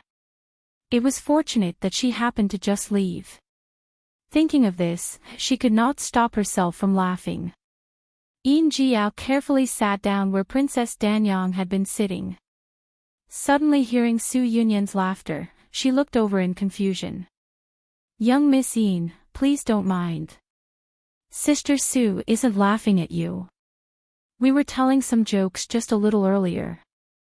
Yu Fu quickly spoke up to resolve the awkward atmosphere, and Su Yunyan hastily nodded her head. Yin Jiao looked at the two with a smile. It looked as if she was looking at both of them, but her gaze was mostly focused on Yu Fu. Yu Fu noticed this very acutely. This young Miss Yin was sizing her up. Yin Jiao was indeed sizing her up. During the Mid-Autumn Festival's imperial banquet, Jiao had the fortune of seeing young Miss Yu Fu. "Your performance was exceptional. At that time, I thought that for young Miss to be so skilled at such a young age, it was truly worthy of admiration. Seeing you today," she covered her mouth. The curve of her smile was very restrained. To say something a little improper, "Young Miss Yu Fu, it seems like young Miss Yu Fu has grown up a little. You're like a bud that is just about ready to bloom without fear of winter's ice and snow." Su Yunyan quietly clicked her tongue. When this young Miss Yin opened her mouth, she spoke in a scholar's tone. She had clearly praised Yu Fu, yet she prefaced it by self-effacingly saying it was improper. In contrast, Princess Danyang was far too uneducated. When she insulted others, there was not the slightest bit of shame. Yu Fu smiled at her and thought to herself that she was merely looking at her clothes. Young Miss Yin's praise is excessive. Everyone says that I have grown taller. But during the Mid-Autumn Festival, I did not see young Miss Yin. Seeing you today, you truly have the temperament of a lotus." The one who had just been praised for her beauty returned the praise. The bearing of a large family's young miss was on full display. Yin Jiao wanted to talk with her some more. "I very rarely go out. During the Mid-Autumn Festival's imperial banquet, I was seated behind my eldest brother and did not attract any attention. That young Miss Yu Fu did not see me is quite normal, but everyone in the hall definitely saw you." All right, stop going back and forth with the young misses. Since we all know one another, we shall refer to each other as sisters. Going back and forth with calling each other young miss, doesn't it create quite a divide?" Su Yunyan spoke up to cut them off. In the past, she had thought that Yu Fu was a girl from the wilderness. It was only now that she found that she herself was like a girl from the wilderness in front of these two. Jinling was a place that did not have many prominent families. Interpersonal relations were relatively simple. They were not as complicated as they were in the capital, where one needed to remain courteous and maintain a smile. Madame Su helplessly and dotingly looked at her. This was the reason that she felt that Su Yunyan could not marry Gu Shubai and become his legal wife. Yin Jiyao and Yu Fu exchanged a smile. "Sister Yin. Sister Yu Fu. Before the play concluded, Yin Ji-yen also stood up. Madam Su, please enjoy the show. I will go and take a walk before coming back. Yet another had left for a walk. Princess Danyang had not yet returned from her walk, yet another one had left. Su Yunyen looked back at the corridor behind them. The wind was so cold and fierce. Who knew what there was to see on these walks? Yu Fu, what do you think they've gone to do? The two quietly whispered to each other behind Madame Su's back. I don't know. It might be that they very rarely come to Marquis Gu's manor and wanted to look around. Suddenly, they heard Gu Huaijiang's voice come from the other side of the curtain. Today is this Marquis' birthday. Many thanks to all for coming in support. Let us drink to this. He lifted his cup, and everyone present followed suit. Yin Shua and Kun Wushang were seated with the sons of Marquis Gu's manor. They were treated as if they were honored guests, and the two would occasionally exchange a look. This seventh prince of Western Kun was allegedly Yu Fu's older junior disciple, and he had watched over her since she was little. Today, he would definitely need to try and get Yu Fu's true identity out of him. This eldest son of the Yin family allegedly held more prestige in court than his father. He was not an average person. He would need to find a chance to chat with Yin Shuo. Who knew, maybe he could make use of Yin Yen to restrain Gu Huaijiang. Everyone raised their cups with their own thoughts in mind. Gu Shubai's cup was quite full when he raised it while looking at Kun Wushang with a smile. Seventh Prince, our previous quarrel was my fault. Would Seventh Prince please not mind it? Oh, this modest smile was completely different from the infuriated look that he had that day. Just as Kun Wushang was hesitating as to whether or not he should return this toast, Gu Shubai continued, after all, I am Yu Fu's elder, and you are her junior disciple. I would have an unfair advantage. You. Kun Wushang had become accustomed to acting as he wished in Eastern Ling. Not being able to beat Gu Shubai was fine, yet he wanted to claim a cheap victory. He angrily furrowed his brow. He then suddenly heard Gu Huaijiang say, taking advantage of this Marquis birthday celebration, I have a joyous matter to announce. Madame Su immediately revealed a smile. Su Yunyen furrowed her brow, feeling that there was something off. Master. While everyone was waiting for Gu Huaijiang to announce the joyous event, Qian suddenly walked into the room. Standing next to him, he whispered a few words into his ear. Gu Huaijiang nodded, then walked out with Qian. It seemed that something had happened. He had not provided any explanation, and this caused a great deal of discussion. Yin Shua watched Gu Huaijiang's parting figure. It was steady and broad-minded. He could not tell what exactly had happened. He really wanted to sneak a look, but with Gu Shubai and the others present, it would not be good to be too obvious. While Yin Shua could not bring himself to do it, there naturally was someone who could. Lord Marquis Gu's plan for this is too boring. Could it be that he wants this prince to just wait here? This prince will be going to enjoy a bit of a convenient break. When I return, you must tell me what this joyous matter is. After saying this, he brazenly stood up and swaggered out. Yin Shua furrowed his brow. Was this Kun Wushang too stupid or too full of confidence? Did he think that Gu Shubai and the others were stupid and could not see what he intended? Sure enough, the people of Western Kun were barbarians. Using this chance, Su Yunyen quickly grabbed Madame Su. Mother, what sort of joyous thing is uncle going to announce? You know what it is, right? Quickly tell us. It should not be related to her marriage, right? Why was her intuition telling her that it was definitely related to her marriage? During the previous few days, Madame Su was always praising Gu Wenqing in front of her, talking about how understanding he was and how gentle he was. She talked about how handsome and talented he was and how he was 1 in 10,000.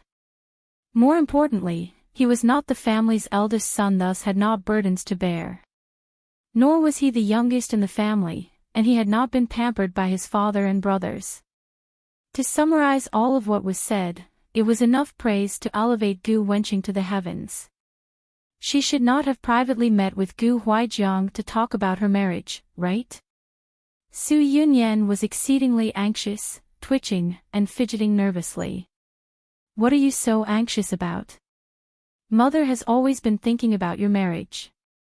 This is a mother's greatest concern. There's no need for you to worry. Mother understands. Madame Su patted her hand, telling her not to worry. How could she not feel worried? Sure enough, Gu Huaijiang was about to announce her marriage. Mother, why didn't you mention this to me before? Which person did you choose to talk about with uncle? Yu Fu knew about Su Yunyan's feelings for Gu Yi and immediately understood her worries. She too began to grab Madame Su. Auntie, which brother did you choose for Sister Su? Either way, Head General will be announcing it. Why don't you just tell us now? She sweetly wrapped her arms around Madame Su and made use of all the tricks in the book to act spoiled. Sure enough, Madame Su could not hold out against her. Who else could it be? Do you think that Auntie can't see? Of course, it's Shubai. Ah, shock mixed with restraint, that would describe Yu Fu's tone. Ah. Nearly leaping up from the seat and blowing off the roof, that would describe Su Yunyan's tone. The two let out their exclamations at the same time, which gave Madame Su a fright. Mother! What are you randomly playing at matchmaker for? How can it be eldest cousin? Ha, it's become a complete mess. Gu Shubai liked Yu Fu, and Yu Fu liked Gu Shubai, so why did Madame Su set her eyes on Gu Shubai? Gu Huaijiang suddenly walked back in. While walking in, he said, a bit of a small situation occurred, and I've left everyone waiting. The announcement that I mentioned earlier, it's the matter of my son, Shubai, hiss. Su Yunyan inhaled sharply. It was already too late to try and stop it. Yu Fu looked over at Gu Shubai, blankly staring at his purple clothes.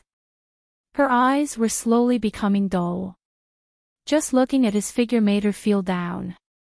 Gu Huaijiang paused for a moment, and his marriage to little Yu Fu. What? At some point, Princess Danyang had returned from her walk. Standing behind them, she stopped in the doorway. A cold wind blew in from the outside, and the girls with weaker bodies shot unhappy glances at Princess Danyang. What was wrong with her, neither coming in nor going out? She was just standing there while keeping the curtain open. Was she just going to let others suffer from the cold wind? Some people with better eyes noticed her attire and quietly whispered to the girls nearby, "That's Princess Danyang. It's the one who had always been wanting to marry the heir to the Gu family.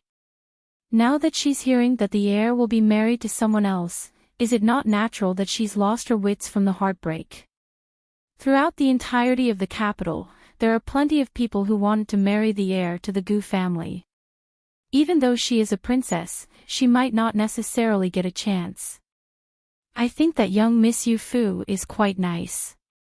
During the Mid-Autumn Festival, she completely suppressed Princess Danyang's showing off. This was just how people were. When facing a great opponent, the feelings of rejection would be even greater.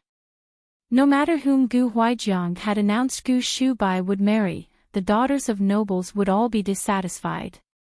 Yu Fu, however, was different. She was young and did not look like a threat. Bits and pieces of what was being said filled Yu Fu's ears, including Su Yunyan asking Madame Su as to why it was Yu Fu's marriage. Madame Su replied by asking if it was not hers, then whose marriage it could be. Gu Shubai looked over at her. Seeing that she was in a daze, he could not help but smile. She had always been proper in front of outsiders, and this was his first time seeing her in such a daze without concern for appearances. She was a bit like a doll made of snow built in the fields.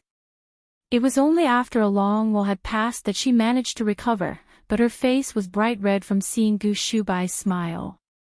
While Gu Shubai was smiling happily, Gu Jyoga's expression instantly became gloomy, while Gu Yi and Gu Xiang had bitter expressions. If not for being in front of so many outsiders, the two younger ones would definitely have begun crying for Gu Huaijiang to see. Why? Why was it that the youngest, little Yu Fu, was about to become their eldest sister-in-law? Golyulu. A cup had been knocked over by someone's finger and rolled around on the table. It was very quickly set up straight. In Shua slightly raised the corners of his lips, but the smile did not reach his eyes. Congratulations, young sir. Congratulations, Lord Marquis, congratulations, eldest young sir, and congratulations, young Miss Yu Fu. Waves of congratulatory exclamations were shouted, and In Shua's voice was mixed in with the rest of the crowds, not leaving a single trace. Gu Shubai unassumingly nodded toward him. From the corner of his eyes, he noticed a figure stand up. I'm going out for a stroll. It was Gu Jiogu.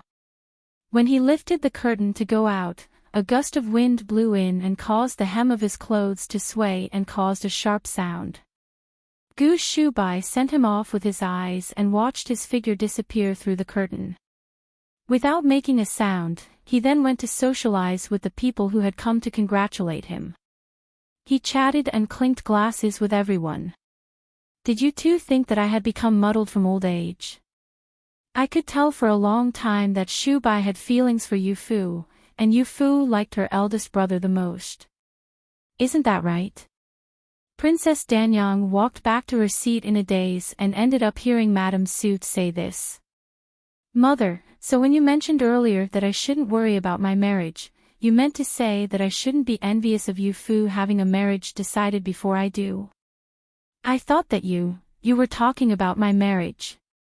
Su Yunyan's face was bright red. Thinking of how anxious she had been, she found it both embarrassing and funny. Yu Fu was also a little embarrassed. She had been thinking of helping Su Yunyan ask who had been chosen, but it turned out that she was the one to have someone chosen for her. It really was embarrassing. There's nothing to be ashamed of. Mother told you this before that Shubai is the heir and will need to succeed the title. You have been spoiled rotten by me. How could you possibly be the madam of Lord Marquis? I can't, but Yu Fu can. Mother is so biased. Su Yunyan had gotten off easy, yet she was still acting clever. Yu Fu is so young, yet she is far more reasonable than you. It's natural that she can. As she spoke, she reached out both arms and pulled the two of them into a hug. Yu Fu, don't be embarrassed. You will be 13 after the new year. In our Eastern Ling, all young misses from prominent families have their engagements decided at this age. You will only get married after becoming of age at 15. Su Yunyan was showing filial piety to her father for 3 years, which was why she did not yet have an engagement at the age of 15. This was the first time that Yu Fu had heard of Eastern Ling's customs regarding marriage, and she curiously asked in a quiet voice, if you only get married after turning 15, why is there a rush to set the engagement so early? Large and aristocratic families are different from smaller families. During this time, they must check horoscopes, preparing of betrothal gifts, checking compatibility, and all sorts of stuff. Wouldn't all of this take 2 to 3 years to prepare? Madame Su counted on her fingers, then suddenly noticed Princess Danyang sitting to the side with a particularly ugly expression. She thought to herself that this was bad. Princess Danyang wanted to marry Gu Shubai, and Emperor Ning had mentioned it multiple times but had always been refused by Gu Huaijiang. It had continued to such a point that she was still not married when she had become of age. Madame Su's careless remarks earlier had pricked a sensitive part in her heart. It was like someone pointing at her and mocking her for being an older girl who could not get married. This was far more infuriating than being called fat by Su Yunyan. She instantly stood up. This time, she did not even bother with saying anything and just lifted the curtain then walked out. Now, the guests on the female side had a chance to chat.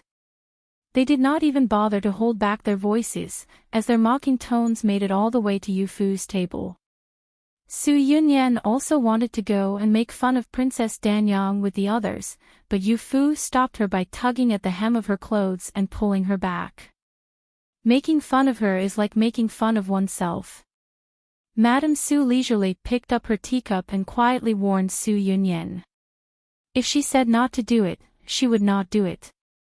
Young Miss Yu Fu, Lord Marquis is calling you over. Qian personally came to invite Yu Fu.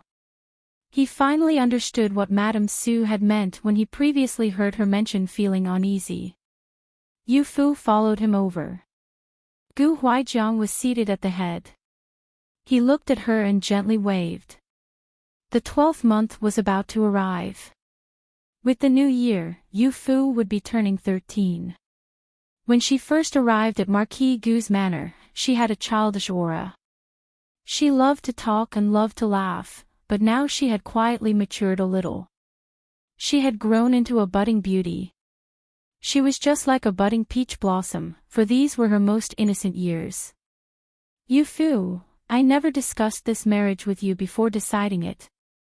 Are you unhappy with me? When it came to marriages, the matchmaking offices would be invited to make decisions by the parents. The people of Eastern Ling had always done this. Gu Huaijiang knew that she was not from Eastern Ling. The reason that he had acted so rashly was that he was certain of Gu Shubai's feelings. More importantly, he looked down towards the guests. Yin Shuao's gaze was unwavering. He was so young yet so patient. This caused even Gu Huaijiang to feel afraid. There were too many people staring at the pearl in his palm. Rather than allowing Emperor Ning to decide her marriage in the future, and choosing an unreliable person, he would rather just choose someone good for Yu Fu. Going by the best men in Eastern Ling, the most outstanding were all in his Marquis Gu's manor. There were none better to choose. This was all thanks to Madame Su for reminding him. She said that she would be returning to Jinling the following month. If she did not settle Yu Fu's matters before leaving, she would not be able to be at ease. Gu Huaijiang knew that he was negligent in many aspects when it came to raising a daughter and could only listen to suggestions with an open mind. Regardless of whether it was as a daughter or a daughter-in-law, he wanted to hear Yu Fu call him father. Thinking of this, his mood improved greatly. Yu Fu looked at Gu Shubai in embarrassment then lowered her head. The dimples near the corners of her lips betrayed her true feelings. Everyone thought that she would say something along the lines of making the decision for herself, but eldest brother is really great. I really like him. But Master still doesn't know about this. If he found out that Head General decided on a marriage for me behind his back, he will definitely leave Immortals Valley and furiously rush over to the capital. Yu Fu's words were not at all an exaggeration. Based on Sun Qi's short temper, he could definitely do something like that. When everyone thought of the rumored deity of medicine, they thought of a person who was shown respect by the rulers of all three countries. He was indeed in existence who should not be offended. Gu Huaijiang had already brought up the marriage. Could it be that he would need to retract it? Gu Shubai let out a laugh. Yu Fu spoke very well. She said that she liked him very much. This was already enough. Father, what Yu Fu said is reasonable. Something as important as marriage should be decided by the parents and matchmakers. Before Yu Fu came to the manor, she was being raised by the deity of medicine. Not asking for his opinion on such an important matter would be improper. Gu Huaijiang looked at him a little strangely. He paused for a moment. What you said is correct. It was father who acted too rashly.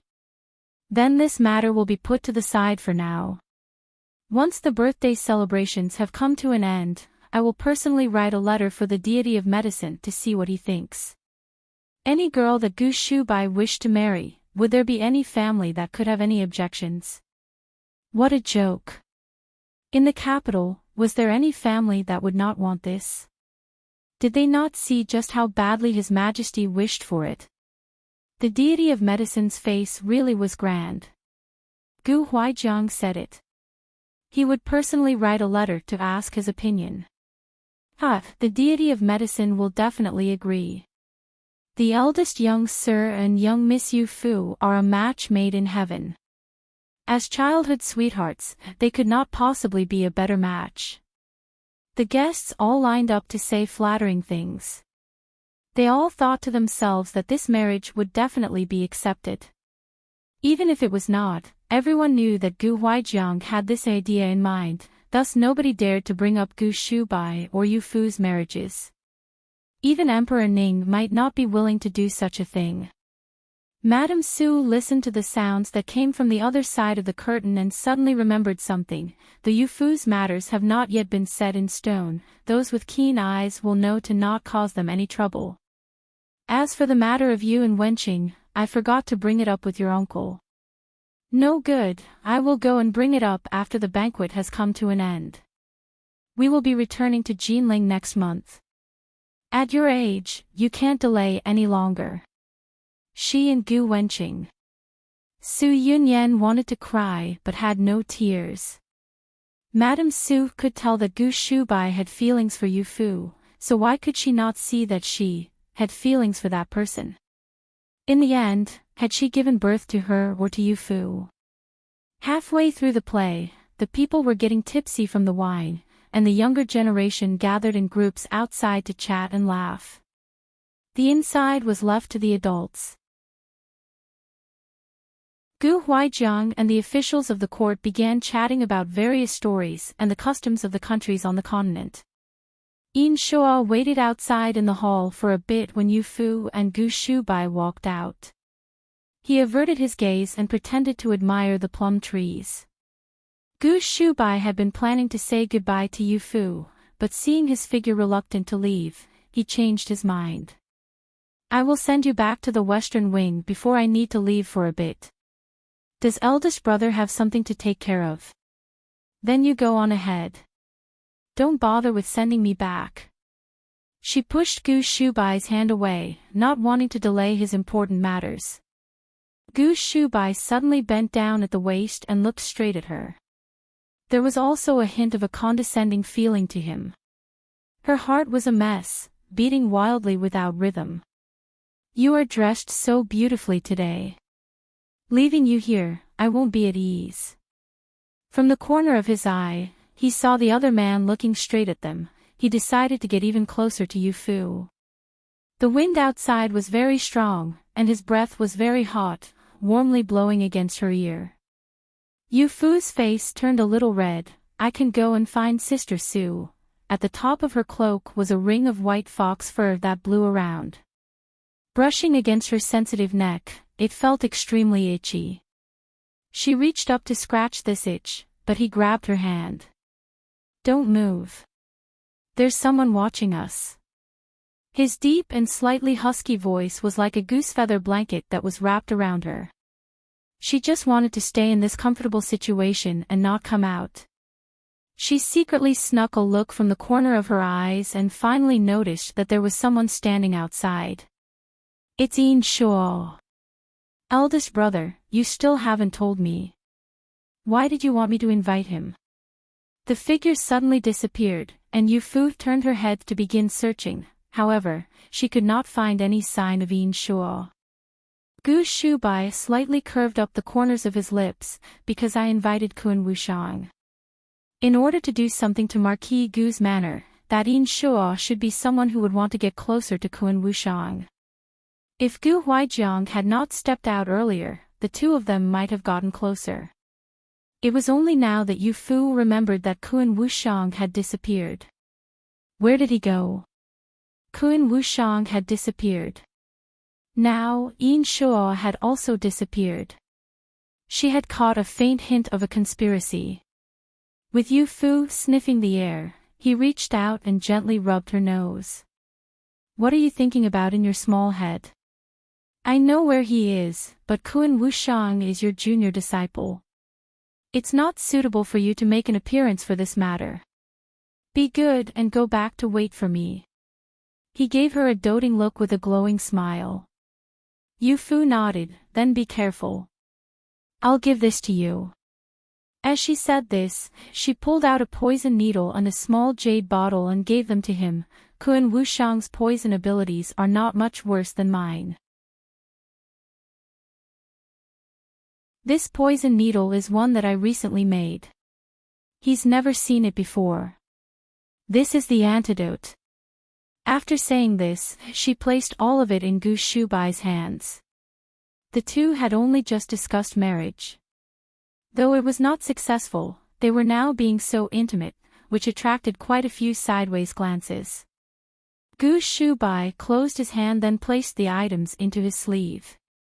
He then subconsciously raised a hand and brought it toward her head. He really wanted to pat her head. Her hair today was so magnificent. Patting it would ruin it, right? After a bit of thought, he decided against it and just pinched her cheek. Go and find Yunyan. I will come back very soon. The outer study was in a separate courtyard and had many guards patrolling around it. Below the wall of the courtyard was a row of dwarf evergreens. The branches rustled slightly, as a person's head popped up. It was Kun Wushang. Strange, I clearly followed Gu Huaijiang over, so where is he? Aside from the patrols, nobody else could be found in the surrounding area. He had calculated when the patrols would change and leaped out from behind the trees. With just a few quick moves, he scaled the wall. This was a good chance. Since he had come, he might as well go and visit the outer study. He looked around, then got low to the ground and ran next to the wall toward the inside. With a few quick moves, he arrived at the door of the study. Yin Shua casually walked around but did not see any sign of Kun Wushang. He cried out internally. The seventh prince of Western Kun had a sensitive status. If not Gu Shubai needing to apologize for the fight between them, he might not have been able to enter Marquis Gu's manor. With this rare chance to come in, where would he go? He walked past the stage and suddenly remembered something. While nobody was paying attention, he headed toward the small path surrounded by bamboo. After he left, Gu Shubai came out from behind the stage, his expression calm. Eldest brother, what should we do now? Gu Hanamo held his sword, his eyes looking unkindly in the direction that Yin Shua had departed in. That was the direction of the manor's outer study. What he saw was a wall of bookshelves. On them were all kinds of books. 2 or 3 shelves had works that were turning yellow, and there were signs that they were flipped through often. Kun Wushang looked through them one at a time. They were on the topics of military tactics, Western Kun's records, and Northern Li's records. He's a smart man. Not only does he research our Western Kun, but he's also researching Northern Li. Northern Li had previously kept from interacting with the 2 southern countries. Even when the war between Western Kun and Eastern Ling dragged out for many years and burned like a raging fire, Northern Li did not even bother looking into it. He randomly flipped through one of the records on Northern Li. In it were many records that he had not seen even in Western Kun's records, yet Gu Huaijiang often flipped through them. It was no wonder he could become the undisputed head general of Eastern Ling. Just how many people in the entire world could have all of this information? After a quick glance, his eyes quickly turned to the desk next to the window. Aside from the 4 treasures of the study, there were no unnecessary items. The drawer below contained quite a few official documents. Kun Wushang looked through all of them one by one, then put them back. They were all common documents. There were neither documents relating to the troops garrisoned at the border nor were there any related to the military strategies employed by the Gu family. To him, these were of no value. Could it be that Gu Huaijiang's study also has some sort of hidden area or concealed compartments? There was such a possibility. He tapped along the wall, and the wall made some dull sounds. These were all solid sounds. He had practically tapped his way around the entirety of the large study, yet he did not notice anything of value. He momentarily became disheartened. Plink. It was the sound of something. It sounded like a pebble hitting a window, and Kuan Wushang instantly became on edge. Had he been found? It was completely silent outside, and not the faintest sound could be heard. If someone had found it, he would have been surrounded long ago. For a moment, he was puzzled. Slowly walking to the back window, he opened it just a crack to look outside. There was nothing there. Outside the window was a partially withered hardy banana. During the winter season, it was unable to bloom, but it would return to its verdant self once spring arrived. Just as he was about to close the window, his body suddenly froze in place. Atop a nearby building, there was a tall and slender figure that was looking straight at him. Seeing that he was about to close the window, that person faintly sneered and tossed another pebble. It struck the window. Plink. It was precisely this sound. Through the window, the eyes of the man on the other building looked accurately at him. He would not be allowed to escape. It was Yin Shuo. If Yin Shuo was able to find him, it was very likely that the people of Marquis Gu's manor would be able to find him too. He hastily closed the window and stopped paying attention to Yin Shuo. He then turned around and walked out through the door. Atop the nearby building, though the window had suddenly been closed, it did not cut off Yin Shuo's line of sight, and he paused for a moment. When ordinary people were caught doing something criminal, they would become embarrassed or ashamed. Kuan Wushang, however, did not mind in the slightest. He knew that because he had not exposed him earlier, he would not do it now. His face sure was thick, and his actions sure were decisive. This seventh prince really was a talent. Unfortunately, Western Kuan's eldest prince already had a firm grasp of the position of crown prince. He fiddled with the pebbles in his hand and looked like he was thinking about something. Young Serene, what are you doing here? An old servant had come up with a bamboo broom to do some cleaning. Seeing that there was someone there, he was given a fright. Oh, I saw that the manor was quite lively today and that there were all sorts of things laid out for the banquet, thus I wanted to find a high place to see just how many people had come. I ended up here unintentionally. This should be an abandoned building. It was filled with random items, and there was a layer of dust on them. So it was like that.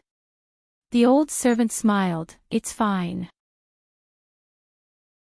This building is too close to the outer study and has been left unused. It's not a particularly important place. But this place is dirty. If young Serene has finished looking, how about going down to rest for a while? Yin Shuo nodded to him and slowly descended. The old servant began sweeping the area where he had just been standing. In the thin layer of dust, he had left behind his footprints. In this place, they were facing in the direction of the outer study. He became pensive but did not stop moving his hands. Suddenly, he felt his broom sweep past something on the floor.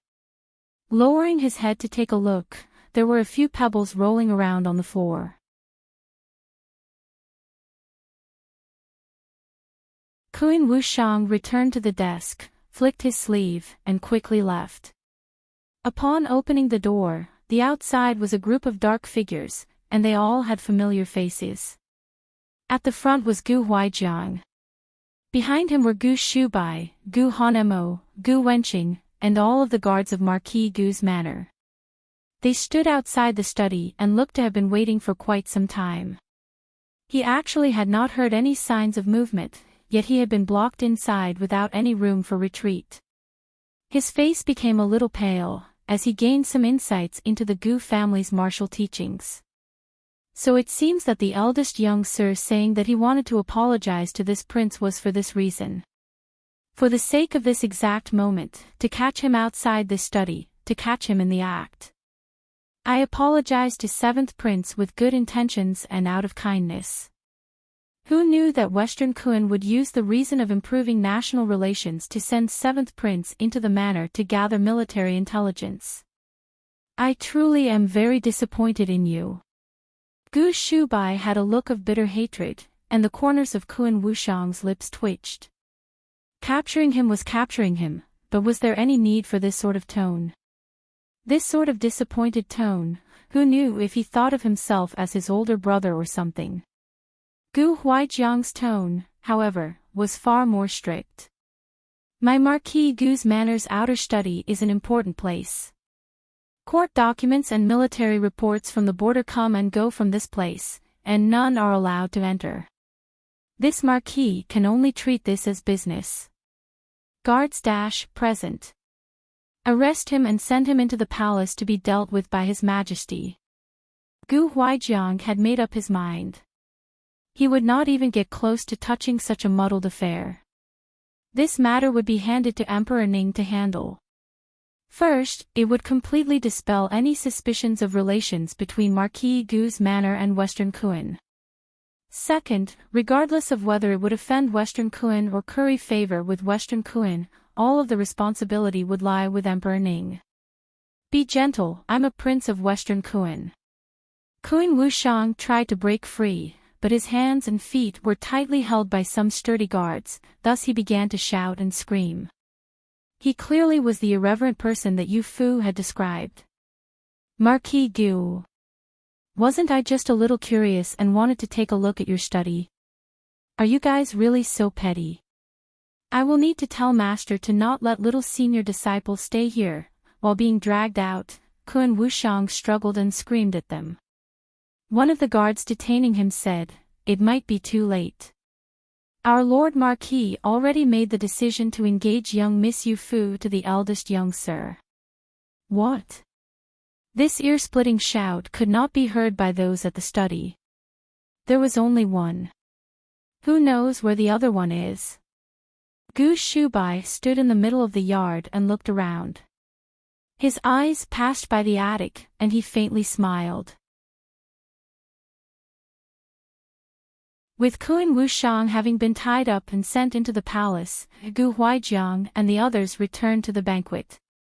The atmosphere of the banquet did not seem to have been affected. Instead, this small interlude gave everyone something to talk about. A little-known prince from Western Kun, only Emperor Ning treated him like a treasure. Nobody else thought much of him. Emperor Ning was particularly welcoming of Western Kun's special envoy, trying to use this opportunity to improve relations with Western Kun, such that the two countries would no longer engage in conflicts. These feelings were no longer much of a secret. I already said that Western Kun suddenly sending out special envoys definitely did not have good intentions. Who knew that they would act kind on the surface but actually be trying to steal military secrets to defeat the Gu family's army? But of course, Lord Marquis Gu also invited him with good intentions, yet he actually snuck into the study like a criminal. In any case, he is a prince, but he is a disgrace to the educated. Say, how do you think His Majesty will deal with Western Kun's 7th prince? Based on Eastern Ling's laws, stealing military secrets was a capital crime. Gu Huaijiang dared to tie him up and send him into the palace, but Emperor Ning might not truly dare to punish him, much less execute him. The guests were eager to discuss this topic, guessing at Emperor Ning's reaction when they suddenly heard a commotion come from the outside. Nobody knew what had happened. Shubai, go out and take a look. Gu Shubai had been planning to go and find Yu Fu. Hearing this, he had no choice but to take some people and go out to investigate. A few people wearing fur coats were making a commotion at the entrance to the manor. From time to time, they would speak in Western Kun's dialect. It turned out that it was Western Kuen's special envoy. Seeing him come out, they stepped forward with Qi at the front. "Eldest young sir, we heard that our seventh prince was sent into the palace by your Marquis Gu's manor. What exactly happened? Your honorable country's seventh prince secretly broke into our Marquis Manor's outer study in an attempt to steal our military secrets. He should have been executed based on military laws, but given his status as a prince, we sent him to be dealt with by His Majesty." Qi complexion instantly turned pale. He never thought that Kun Wushang, who had carefully crafted plans a few days prior, would be captured so quickly by the people of Marquis Gu's manor. He had even been caught in the act and sent into the palace. Things were really problematic now. "Eldest young sir, how could our dignified seventh prince of Western Kuen do something like that? You must have misunderstood. How could you tie up our seventh prince without an explanation?" Qi did not dare go into the palace and make a scene in front of Emperor Ning, but he would cause a commotion in front of Marquis Gu's manor. Gu Shubai said, "Whether or not it's a misunderstanding, you will find out by asking your seventh prince. Today is my father's birthday. Those who were not invited are not permitted to make a scene here. Special envoy, please quickly depart, otherwise, do not blame me for not holding back. Our Majesty sent us to Eastern Ling with good intentions. Is this the way that Eastern Ling treats its guests? Our Eastern Ling is particular about diplomacy before violence. Could it be that Lord Qi wishes to try out this air swordplay?" He was clearly smiling, but his eyes revealed a faint murderous intent. Qi had no doubts. If he said another word, the sword hanging at Gu Shubai's hip would be plunged into his neck. He had no choice but to take a step back. Gritting his teeth, he very reluctantly left with his group.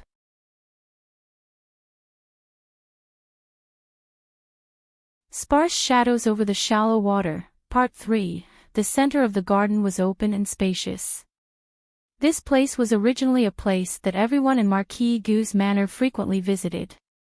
Regardless of the season, it would have many colorful flowers. Hundreds of flowers bloomed during spring, and lotuses began to appear during summer.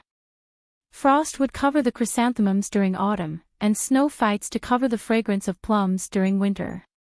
As for the present, it was a period where it was empty.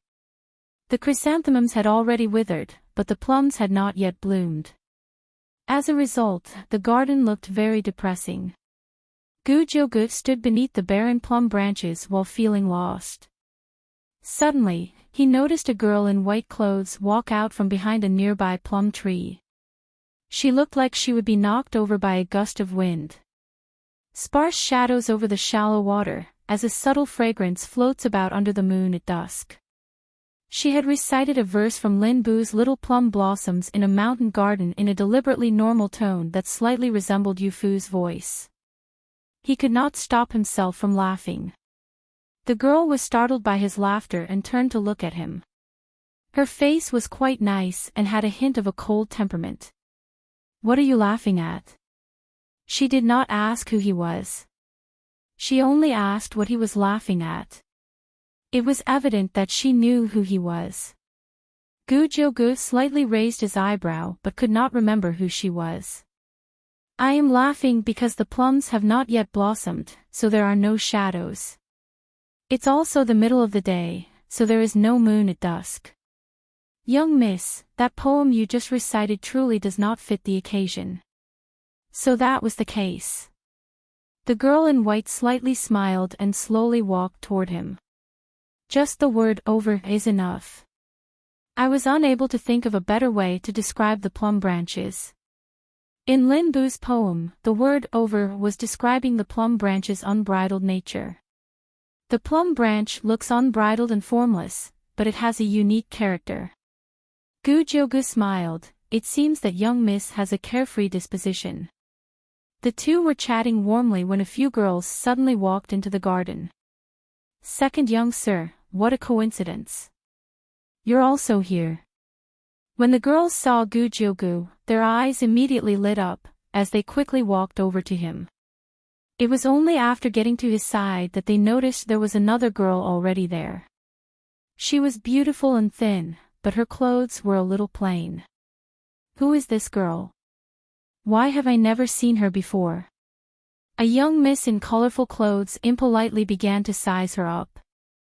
To wear such plain clothes, she definitely was not the daughter of a prominent family. She was definitely not someone who could be placed in the spotlight yet wanted to seduce Gu Jiugu. We've never seen her before either. The young misses behind her also shook their heads and looked at the girl in white with bad intentions. A girl from a small family wanted to seduce a young sir of Marquis Gu's manor. Fat chance. My name is Yin Jiao. Aside from Prime Minister Yin, there were no other officials with the surname Yin. They had never heard of Prime Minister Yin having a daughter. It seemed that this girl really was someone who could not be placed in the spotlight. When Gu Jiugu heard her name, he was a little surprised. He had heard that Yin Shuo had come with his younger sister. Thinking about it, it was likely to be Yin Jiao. I've never heard your name before. What are you and the second young sir doing? A lone man and a lone woman today in a secluded place, Miss Yin is too lacking in self-respect. Before Yin Jiao could provide an explanation, another girl said, that's right. Do you know just how many girls in the capital look up to the second young sir? How could your lowly family possibly have a chance? When girls became unkind, their words became vicious.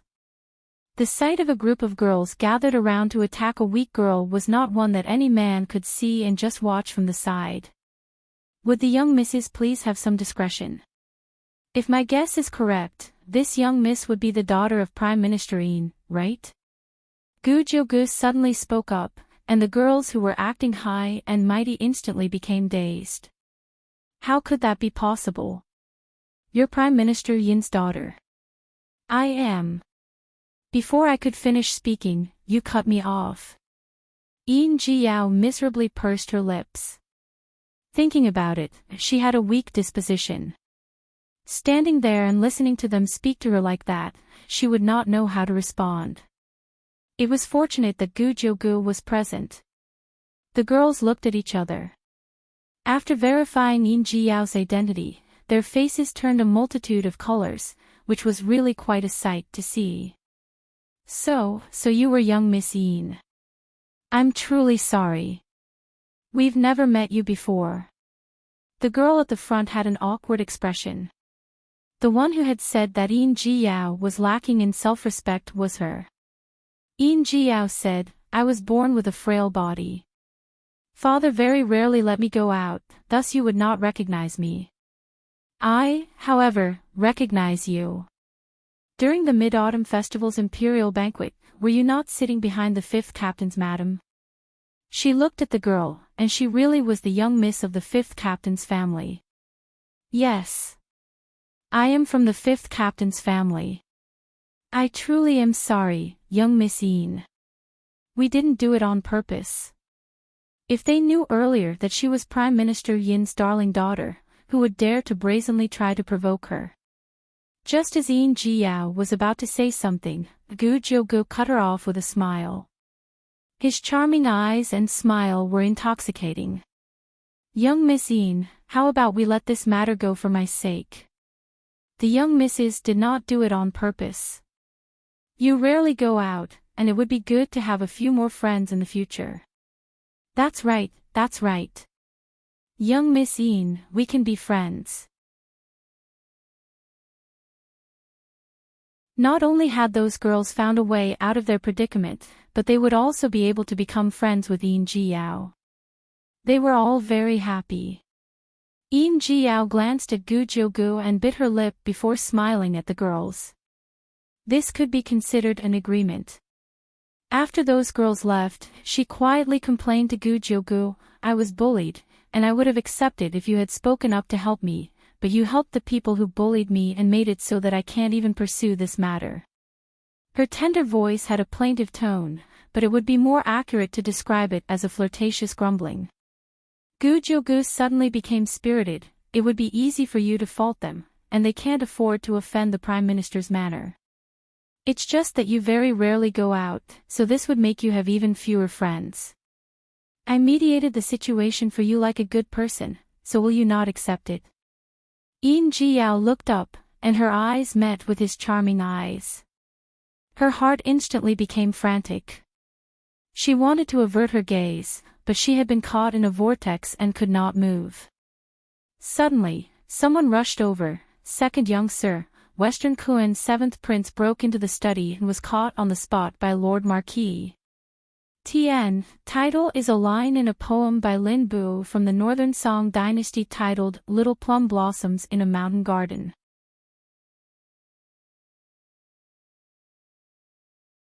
Go to the Prime Minister's Manor, Part 4. When the two returned to the front hall, the birthday banquet was already winding down. From time to time, they could hear the guests discuss Kuan Wushang. Yin Shuo had come crawling out of some unknown place.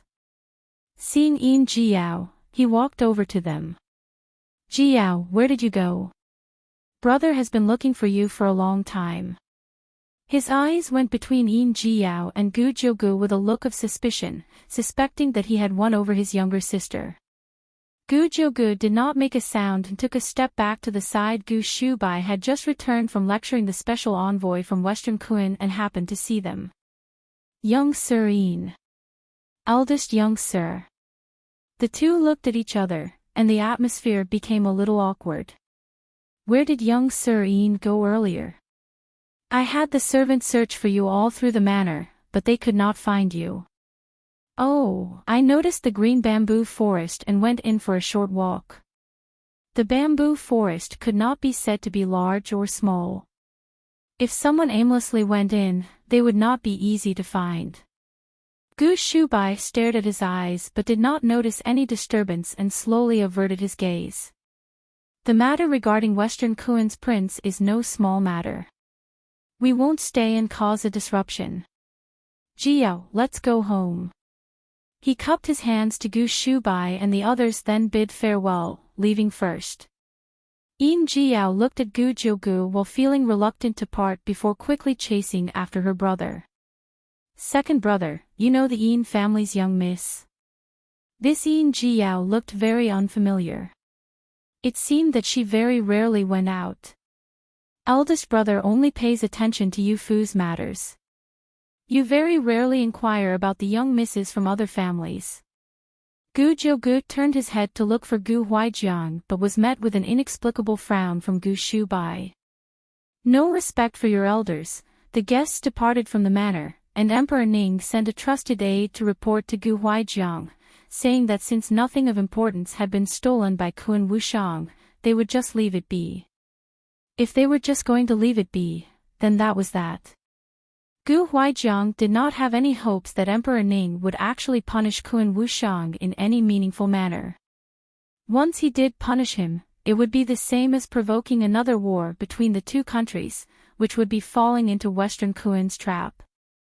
Kuan Wushang was given a lecture in the palace and also received an order that he was not to get close to Eastern Ling's military secrets. Only then did he unhappily leave the imperial palace. This was not because he had been caught. It was because of what the guards of Marquis Gu's manor had said. Gu Huaijiang had engaged Yu Fu to Gu Shubai. He might have acted on his own a little too much. With Yu Fu's status, was she someone who could be engaged based on his own desires? No, he would have to go to Marquis Gu's manor. Qi Gan had sent a carriage to wait for him at the palace's gate. Seeing him come out safe and sound, the members of Western Kuan's special envoy could not quite describe how they felt. They were afraid that if something happened to him, their own little lives might also come to an end. They were also worried that if nothing happened to him, they would be unable to complete the mission entrusted to them by Emperor Kuan. What sort of looks are these that you guys have? Having his arms and legs stared at by others in order to try and find some injuries, Kuan Wushang felt his hairs stand on end. You guys can go back to the post house. This prince has something to do and must go out. Seventh prince, where are you going? Where was he going to mess around at such a critical moment? Was he worried that Eastern Ling's people did not know that he had come to steal military secrets? 2. No, he could not go to Marquis Gu's manor right now. To the Prime Minister's manor. Seventh prince, please sit wherever. My study does not have any military secrets, so there's no fear of losing anything. Kun Wushang looked up and shot him a glare. This Yin Shuo had white skin, yet his mouth was really foul. He said all of the things that he did not want to hear. Thank you, young Sir Yin, for not exposing me. Unfortunately, this prince was caught by Lord Marquis Gu on the scene. You wanting to threaten me with this is already pointless. When he saw Yin Shuo through the crack in the window, Kun Wushang thought of the word exploitation. In this world, there were no benefits that came for free. Yin Shuo not exposing him on the spot was definitely because he had a request to make of him. He had accepted this kindness, but knew that when he turned around, Gu Huaijiang and the others would be standing outside the door. Yin Shuo picked up his cup of tea with a smile but did not drink. Holding it in front of himself, he swirled it around and took in the fragrance of the tea. You being caught there is your own matter. Me not exposing you is something that you owe me for. How can you mix them together? Kun Wushang, then let's see what sort of medicine he was peddling in his gourd. Why not? Go on, what do you want? Could it be that you want Western Kun's military situation? Western Kun's military situation, I fear that with 7th Prince being away in the mountains for so long, you would not have such information. Moreover, our Prime Minister's manor is not concerned with military affairs, and the one who wants the military situation is not me. Yin Shuo lowered his teacup. The corners of his lips seemed to be dyed with the fragrance of the tea. I just want to ask 7th Prince about something. You have known Yu Fu for many years. What exactly is her identity? His frivolous smile suddenly disappeared. Kun Wushang stared at him. Why do you want to know about Yu Fu? Based on his experience from Immortals Valley, he could basically determine that Yin Shuo had bad intentions for Yu Fu. Marquis Gu's manor and our Prime Minister's manor have never gotten along. Yu Fu is not one of Lord Marquis Gu's children, yet her status is quite different. Even His Majesty likes her very much. Now, she will become the heir to the Marquis Manor's wife. For such an important position, how can I feel at ease without knowing her true identity? What heir's wife? Not even the old man, our master, has agreed. Who would dare to say that Yu Fu is the heir's wife? His tone instantly turned cold. Yin Shuo's pupils contracted and suddenly realized something. I misspoke. Kun Wushang did not seem to accept this olive branch and suddenly stood up. I cannot possibly tell you Yu Fu's identity. Change your condition. Once you've made up your mind, send someone to the post house to tell me. Farewell. He finished speaking and strode out of the study, leaving the bead curtain to noisily clatter about. After exiting the gates to the Prime Minister's manor, he tapped himself on the head. Damn, I clearly planned to try and get close to Yin Shuo, so how could I lose my calm?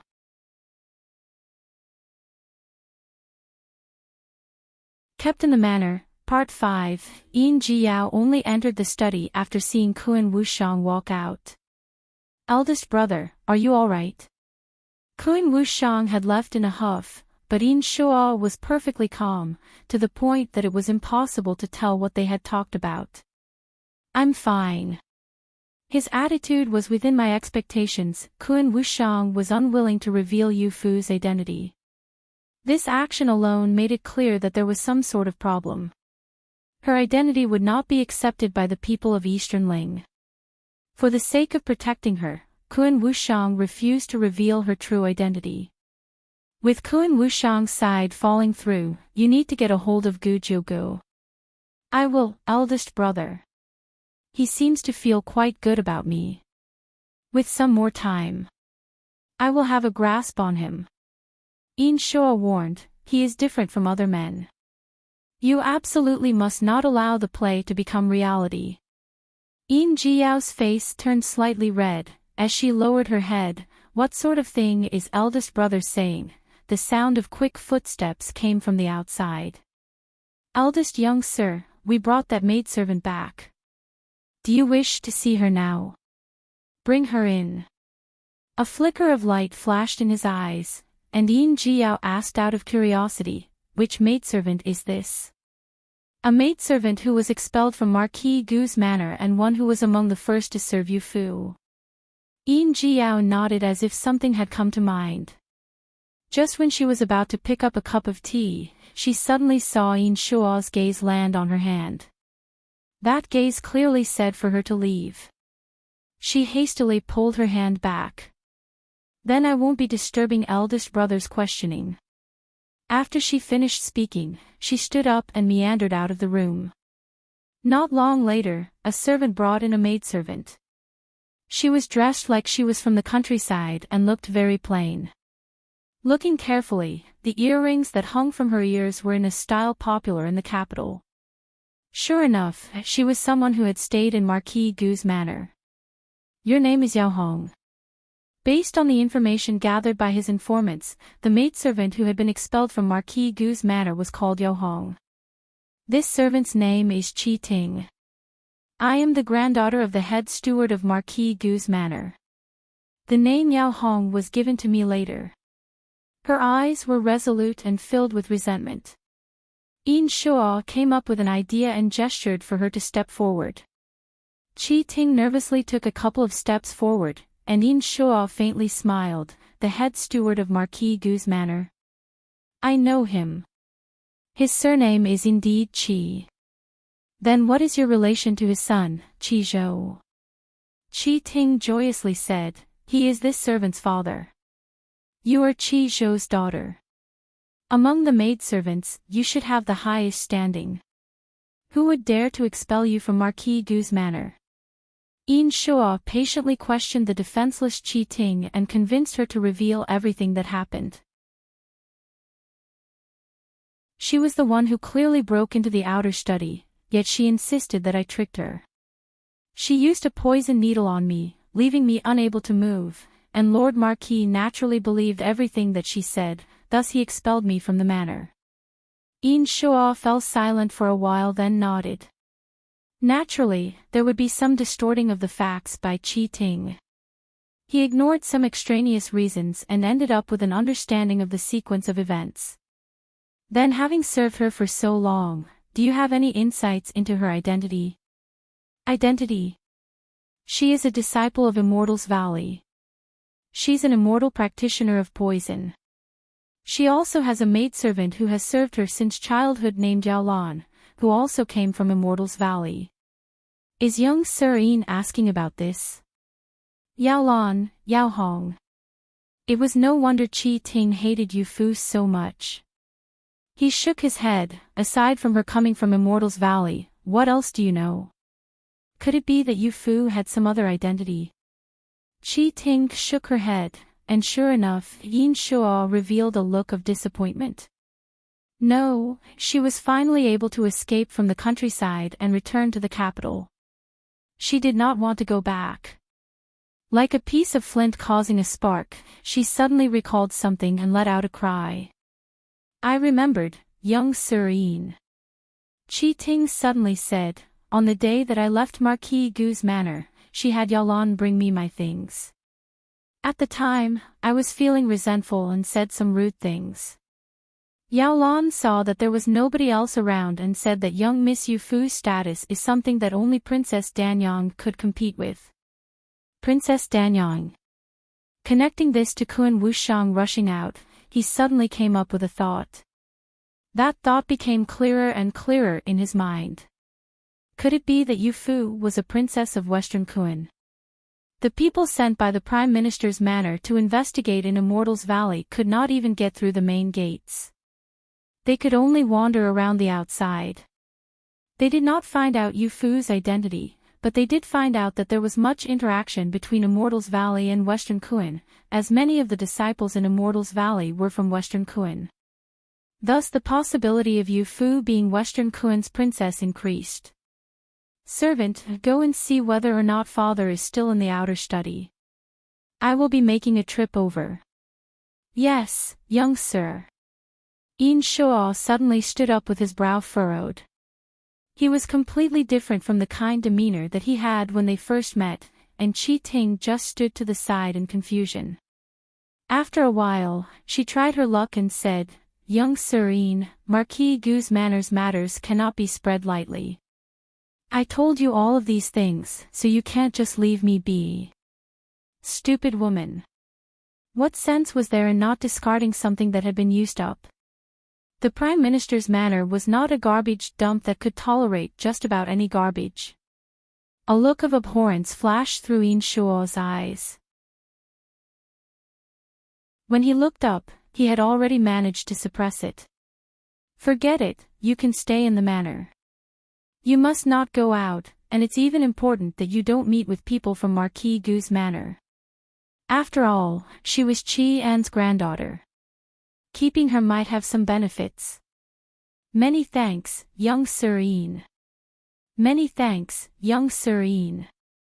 Qi Ting could not give thanks enough. She looked at Yin Shuo as if he was her last hope. She was beyond joyous. You're tuning into the LoveLore Library YouTube channel. We're so grateful for your support, and don't forget to subscribe to join us on this incredible journey through captivating stories. Your generosity through donations truly makes a world of difference, as it's the primary source of revenue that allows me to expand and enhance this channel for you. Thank you from the bottom of my heart for being a part of this adventure.